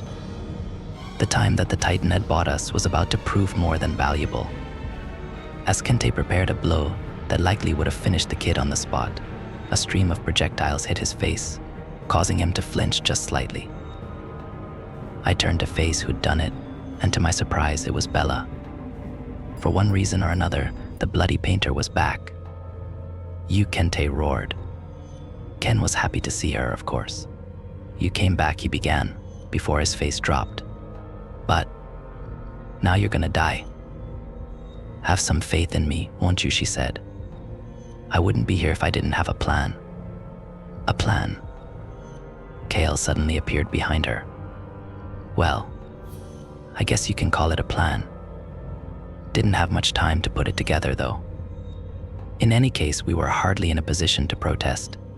Kente barreled past the kid, nearly foaming at the mouth as he rushed Bella with overwhelming killing intent on his face. I'd like to say that Bella looked unfazed herself, but that was far from the truth. She narrowly dodged his tackle, hardly looking calm and collected in the process. Kale attacked Kente from behind, attempting to sink his teeth into his skin. His fangs broke immediately upon contact. "Oh, fuck this," he said before being tossed into a wall. However, he'd managed to distract Kente long enough for Bella to make a move, running to an adjacent, intersecting hall and looking down it. "Shit," she said, before looking back at us. "Distract him. 30 seconds, that's all I need." 30 seconds might as well have been an hour. Before Kente could rush back towards Bella, Ken stepped forward, forming a couple of portals on the ground, in which two crocodile-like creatures emerged from. They were destroyed in 4 seconds. The kid went after Kente next, which posed another problem. "No," Sandu shouted. "Don't let Ajay get near him." Kale groaned, pulling himself back up. "Well, all right." He jumped in between Kente and the kid, pushing the latter backwards, before blocking a punch from the former with his arm. That arm was obliterated as he was launched back once again, but he managed to buy about 3 more seconds while doing so. Ken opened up 3 more portals, blood now pouring like a fountain from his eyes, nose, and temple. "God fucking damn it," he mumbled, shaking as he forced his ability to the limit. But then he smiled. "I guess I trust you, though." 2 of his creatures attacked Kente, while the other one kept the kid occupied. That move managed to waste another 7 seconds. I looked back over at Bella. She was holding up 10 fingers. 9. 8. But Kente was already on the move. He'd reach her in about 3. To tell you the truth, I can't say that I've done a lot of heroic things in my life. Sure, I stood up for a kid that was being bullied back in the 4th grade. Intimidated a guy out of breaking into a parked car once. Broke up 2 bar fights before. But nothing that had actually put my life on the line. Truth be told, I was never really willing to do so. I'm sure it's a sentiment shared by most. And it begs the question, if you knew that your inactivity would lead to death regardless, would it really count as heroic in the end? But knowing that I didn't have much time to think, these thoughts were racing through my head as my feet were already moving. "Hey, asshole," I screamed. As I got to within about a meter of him, Kente turned to face me. I nearly shit my pants on the spot. I had no plan, no set strategy. I wasn't even planning on throwing a strike. That would have been pointless anyway.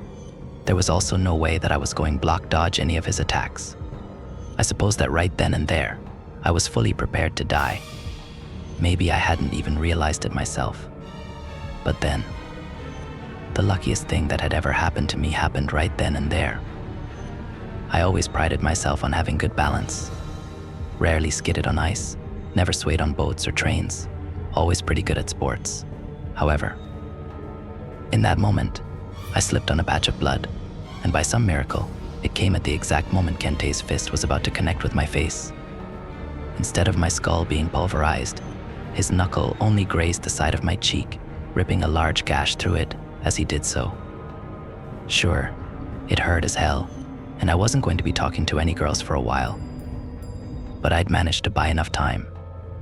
Bella shot another stream of blades at the back of Kente's head, turning his attention away from me. The next few moments went by rather slowly in my head. I watched as Kente darted forward in a flash while Bella scrambled like hell out of the way. As she was doing so, a figure had stepped out of the adjacent hall behind her. I didn't need to wonder who it was. His moves spoke for themselves. It was the dancing guy, shuffling cheerfully along. Kente himself even hesitated for a moment, but it was too late for him. As they collided, the dancing guy's MP3 flew out of his hand. For a moment, time seemed to stop. The dancer froze in place for what must have been 10 seconds. During that time, even Kente couldn't seem to bring himself to move. It was the calm before the storm. For a split second, the dancer's expression contorted into something that I'll likely never be able to get out of my head. It was an indescribable look of sheer, otherworldly rage. I blinked once, and when my eyes opened back up, I was met with a wall of red mist and flying limbs. One of Kente's oversized arms even flew at me, nearly dislocating my shoulder as it did so. The man that we'd previously deemed an immovable, insurmountable wall had been demolished in less than a second. Now dripping in blood, the dancer strolled over to his fallen music player and plugged it back in. All of us watched in stunned silence as he shuffled off and out of sight towards the opposite hall. Kale was the first one to speak up afterwards. I'll be honest, I was 99% sure that wasn't gonna work. Bella let out a laugh of half relief, half disbelief. I looked over at the kid, who was still in his night form. However, he looked confused, almost as if his reason for existing had suddenly vanished. Soon enough, he reverted back to his original human state. Ajay fell to his knees, coughing up blood in between sobs. Sandhu quickly rushed over in order to tend to him. Is everything done? I thought to myself. Save for Clint, TFVNH was dead, so were all the voids, except for the dancer and the still contained Calamity. I guess it's over then. That was ballsy, man. I looked over to see Kale grinning at me. Running at Kente like that. Fucking hell. I let out a slight chuckle, hardly able to believe it myself. Yeah, I guess. How's Hugo? Kale shrugged. Guess some things can't be helped. I think I gave him a good send-off though. In the meantime, Bella was talking to Ken. I'd help you out, but she said, wiping some of the blood off of his face, which was entirely covered with it. I don't know what to do here. Yeah, it's more of an internal pain. Looks kinda badass though, doesn't it? Looks kinda gross, actually. They both laughed. That was great. What you did there, he said. Let's call it lucky. Thanks for trusting me there, though. Thanks for coming back. I really appreciate. Oh, shut up. You guilt-tripped me into it, you asshole. Before he could speak again, she pulled him in for a kiss. Not wanting to make things awkward, I directed my attention back at Ajay, who was beginning to settle down. He all right? I asked Sandhu as I walked over. In place of a response, he simply got up and hugged me. I owe you. A bit longer and we'd all be. His voice began trembling. It's all right, buddy, I said. Don't worry about it. At least it's over now. He let go of me and looked at everybody else. All of you. Bought time I did something good for once, Ken responded. Bella sighed before smiling. Yeah, same. That dickhead killed the first friend I've made in a long time, Kale added. He had it coming. A period of silence followed as we all began coming to terms with the events that had transpired. Not the easiest task. OWO. How touching. A familiar, but completely annoying voice reverberated from behind me. I knew I'd forgotten about something. I turned around, seeing Adrian standing right there, wearing his signature, stupid, smug smirk. Who the fuck is this? Cale blurted out. Adrian ignored the question, looking over at the kid instead. That's a cool little ability you've got there, he said. You know where it'd come in real handy. Oh no, I thought. Please don't say it. His grin grew wider. The evisceration matches. How the hell did we get here? At that moment, it was all that I could think about. As fun as this has all been, and it certainly has. Geez, Adrian laughed at himself. I almost forgot what I came here for. This coke is deadly sometimes. There's no way in goddamned hell. Don't even fucking say it, Sandu cut him off. Adrian raised a brow. Yeah, is that so? Look, I get this whole guardian protector role you're trying to play here. Commendable, really. And I'm sure the kid's been through a lot, but... His lips curled into a malicious grin. I've been through a lot as well. And you know what I've learned? This kid's gonna fucking croak if he keeps hanging out with you. He's strong, sure. But he can get a lot stronger. You guys got lucky against Kente. It won't happen every time. You don't want that, do you? You literally want to send him off to death fights on some godforsaken planet. What the fuck are you talking about? I interjected. Adrian groaned. Oh, why don't you shut the fuck up? Just shut the fuck up. As much as I hated to admit it, the sound of him raising his voice caused me to go quiet. There was a powerful aura surrounding him, like a switch in his demeanor that would flip instantly and aggressively. In all honesty, my will simply wasn't strong enough to challenge him any further. Out of everybody there, I was certainly the weakest. Look, Ken said, stepping forward. I have no idea where the hell you crawled out from, but we kinda went through a lot just now trying to protect the kid.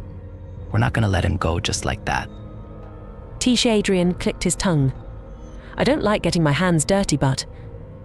He moved in a flash, rushing towards Sandu with startling velocity. However, his strike was intercepted by Cale at the last moment. Shit, Cale muttered, holding Adrian's fist back. How is this guy strong as well? Adrian struggled for a moment before breaking Cale's wrist and slamming a palm into his jaw. He went back at Santu, only to be stopped again by a stream of blades from Bella, shredding his right arm as he blocked it. Fuck, he shouted. Why the hell are you people so hung up over this kid anyway? Are you an idiot? What kind of question is that? Ken said, stepping forward. With his caked in dry blood, he looked as if he were about to pass out at any moment. Still, he offered the challenge. I couldn't live with myself if I let a freak like you near him, he said, before opening up another portal.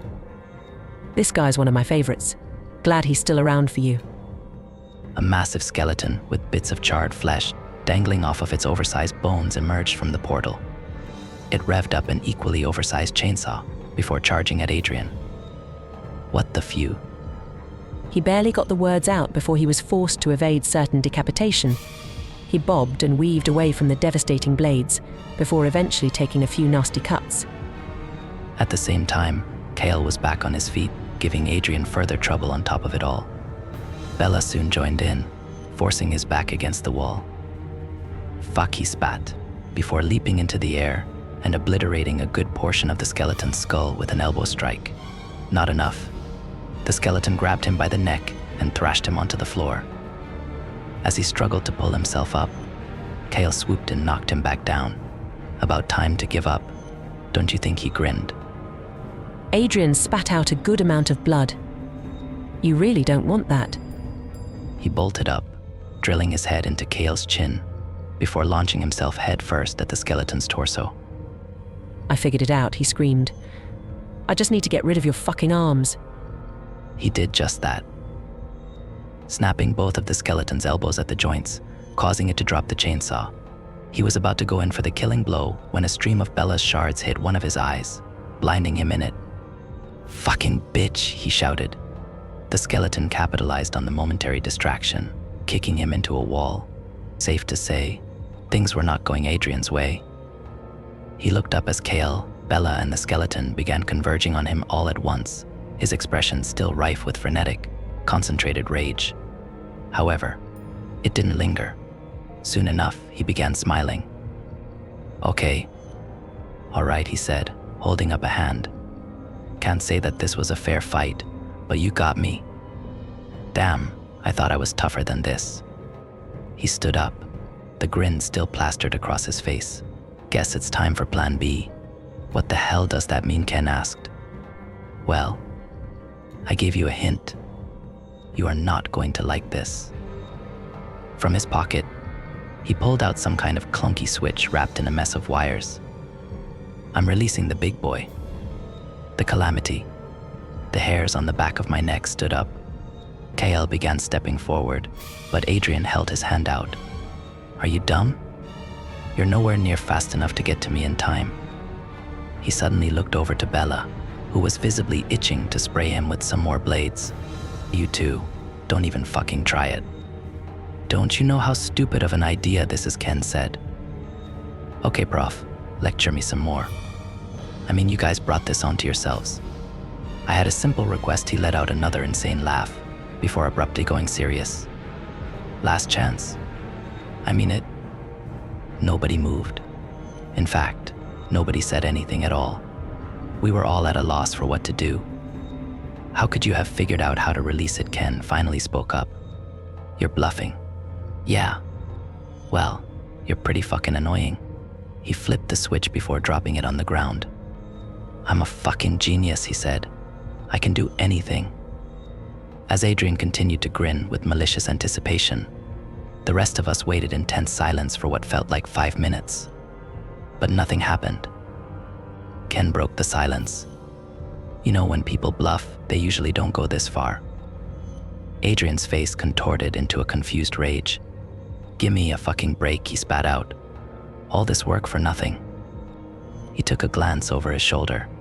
Nah, this is bullshit. I'm not an idiot. Like a bat out of hell. He took off down the opposing corridor. He's checking the panel, Ken said. That's right. I thought to myself. The panel was the only real way we could confirm whether or not he was really bluffing. Truth be told, none of us had any idea what the calamity could have been.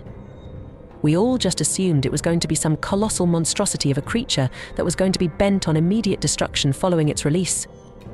But we didn't know. Perhaps the danger it posed was more esoteric. Something non-direct.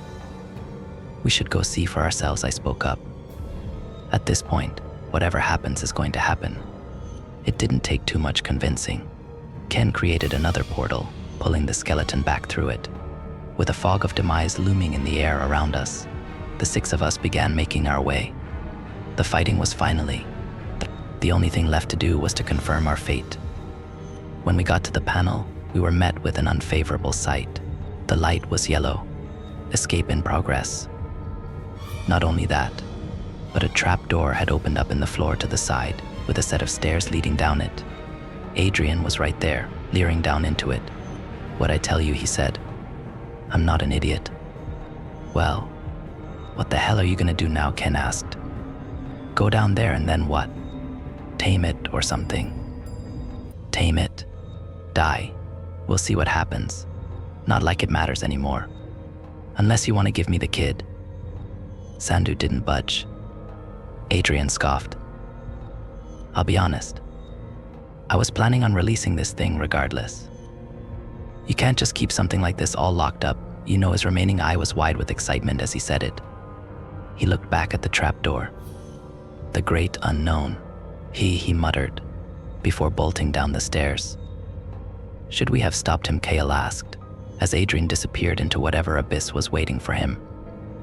I don't know, Ken responded. Would there have been a point? A long period of silence followed. It could have been an hour, maybe close to 2, but regardless of the time, nothing happened. No giant creature bursting out from the floor, no portal sucking us into hell. Well, one thing did change. The light on the panel turned from yellow to red. The calamity had escaped, but that happened a while ago. Adrian never even came up. Safe to say, we were at a loss for any kind of explanation. So, what now, Bella asked. Do we leave or? Feels weird leaving it like this, doesn't it? Kale responded. I guess Ken added. Don't really know where else to go from here though. There is one other option, I said. It was an instinctive outburst. Something I was hardly thinking about myself. And what is that? I gestured towards the open door. We could go down and see what happened for ourselves. Ken blinked a few times in disbelief. Are you fucked in the head? Was I? It was a fleeting thought. Aren't you curious, I asked, about what they've been trying to contain this whole time? Ken laughed. Well, I never wanted to be here in the first place, so it really doesn't matter to me. But if you want to go, then make it quick. I'm sure this place won't be quiet for much longer. I stopped myself for a second. Is this really what I want? I thought to myself. I didn't really know. Yet, there was some kind of strange impulse driving me forward. Maybe there was never a calamity in the first place, Kale spoke up. What if it was just a scare tactic? That theory could have held some weight, but it didn't answer the question of what the hell had happened to Adrian. Oh, it exists for sure. A new voice came from behind us. We all turned around, already on edge from everything that had happened before. But it was Clint, still bloody and beaten from his bout with the warden. Ken grinned at him. Geez, you're still alive. Nasser and I made a bet about whether or not you were gonna survive. Can't really collect now since he's dead though. Yeah, Clint smiled back. How much you put on me? About 600. God, I'm offended. Don't you have any faith in me, buddy? I know you're a high roller. At least in Vegas. You know, it's great that you guys are friends and all. Kale interrupted. But what the hell were you saying about the calamity? I'll tell you. But first you gotta tell me something. Who the hell opened up the door? Ah, this crazy fucking guy. Don't think you know him, I responded. And he's down there. Right now. I nodded. Clint's expression turned dead serious. God damn it, he muttered. He drew a handgun from his belt and began rapidly descending the stairs. The rest of looked at each other in confusion before quickly following after him. It was a longer journey than I had anticipated. It really begged the question of why such a lengthy set of stairs was constructed in the first place. Once we got down there, we found ourselves in some kind of laboratory, with dusty monitors and haphazard stacks of documents strewn everywhere. At the very end of the lab was a metal door that was wide open. We could see Adrian standing inside the room that it led into. I couldn't really tell what he was doing at first. It kind of just looked like he was standing still. And then I realized, that's all that he was doing. He paid no attention to us. He was simply staring ahead. Although, I couldn't quite see what he was staring at. At first, that is. Whatever you do not look inside the damn room, Clint shouted at us. He said it just a little bit too late. I don't know how I can describe what I was seeing. On the surface, it's simple. There was a monitor. Adrian was simply staring at a monitor. But what was on that monitor was tougher to explain. An amalgamation of incomprehensible shapes and figures, shifting and moving in ways completely alien to human perception. And then, there were the colors I'd never seen before in my life. Colors that I'm pretty sure didn't exist. In that moment, I could feel my mind fading. My sense of self dissolving into the void. I was utterly transfixed on whatever the hell was on that monitor. I could feel some kind of strange pleasure overwhelming my senses. But at the same time, I was trying my absolute hardest to look away. My emotions were utterly conflicted, which only worsened the already perplexing situation. I was eventually snapped out of it after some unknown duration. I remember jumping at the sounds of multiple gunshots, before feeling a debilitating migraine and experiencing fleeting moments of blindness. I bent over in pain, before blinking a few times and looking back up to see Clint carrying Adrian's limp, bullet-ridden body, with the door to the room now shut behind him. As soon as he was done with that, he pressed his back against the wall, eyes wide and breathing heavy like a child who'd just seen a ghost. What the hell was that all about? And what the fuck is wrong with you, Ken asked him. I guess nobody else had gotten a glimpse of the monitor because they wouldn't have been asking that. I understood why that thing was far more dangerous than anything in this prison could have ever been. It truly was bizarre. The pleasure I felt from watching it was an immediate high. As soon as I was taken away from the stimulus, I was hit with an immediate, jarring low. Not like the come down that coincides with taking dopamine-releasing drugs. It was like, one moment, it felt like I understood something, as if that thing was letting me in on some kind of forbidden secret. But for the moments following, it felt as if my comprehension of the world had shattered entirely. As if my brain was trying hard to reject what I'd just learned, putting me in some state of existential dread. At least that's the best way that I can put it. That was the calamity, wasn't it? I said, still mentally reeling from the experience. Clint looked at me and nodded. But what? I could barely get the question out, but Clint answered regardless. Some things don't have simple answers. All that I know is that somewhere out there, in the vast expanse above us, there's something that we were never meant to see, something that we cannot cross paths with. But if it's up there, then we shouldn't have to worry about it then, right? What's with all this shit? And why the hell are we monitoring it, I asked. Clint sighed. Here's the thing. As soon as we found out about its existence, it found out about ours. In a way, we're linked to it. Every second that a human eye perceives that thing, it reciprocates that attention. If somebody looks at it for too long, then they're pretty much inviting it right over to us. I could hardly respond to this shit. I guess I should tell you all this part as well, he continued. It's already coming towards us. Best ET has put it at about around 19000 years away. But after today, it's probably a lot closer now. He looked down at Adrian. This asshole just shortened humanity's lifespan by a couple thousand years. And then he looked up at me. I saw you looking as well, he said. Lucky I snapped you out of it before you went insane. You probably just cost us about 50 years as well. Okay, Kale spoke up. Not that I'm following any of this. But how are we stopping this thing from arriving? Clint let out a dry laugh. That's what they've been trying to figure out. Why they built this fucking lab in the first place. It's funny though. All of their research probably just brought it closer. Ha, Ken said. So that's the deal with the calamity. Wouldn't have been my first guess. Yeah, pretty wacky shit, Clint said as he got up. Well, we better get the hell out of here. This place is about to be swarmed. Sure, but where the hell would we go? The moment we try getting off this island, we're getting shot at. Maybe it's better to just take our chances here and explain the situation, Kale said. No fucking way we're staying here. Sandu, Ken and Bella responded in unison. We better figure out something soon, Bella said. Getting out of here's gonna be tough. It won't be tough. It's gonna be impossible.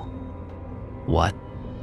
The island's already surrounded, and the cavalry's ready to pounce on any stragglers. They know about everybody who was supposed to be in here, and they're gonna hunt down the ones who don't get accounted for. He paused for a moment. In other words, you guys would be fucked, and then he grinned. If I wasn't here. He took out a bizarre-looking cell phone and dialed a number. Hey, I'm done, he spoke into it. Come pick me up. Before we could ask any questions, a small blue portal opened up in the ground a few meters away from us. So you can do it too, Ken said. Yes, sir, Clint responded. But there's no monsters coming out to this one. Moments later, a well-built man with a heavy mass of a beard who looked to be in his late 20s popped out.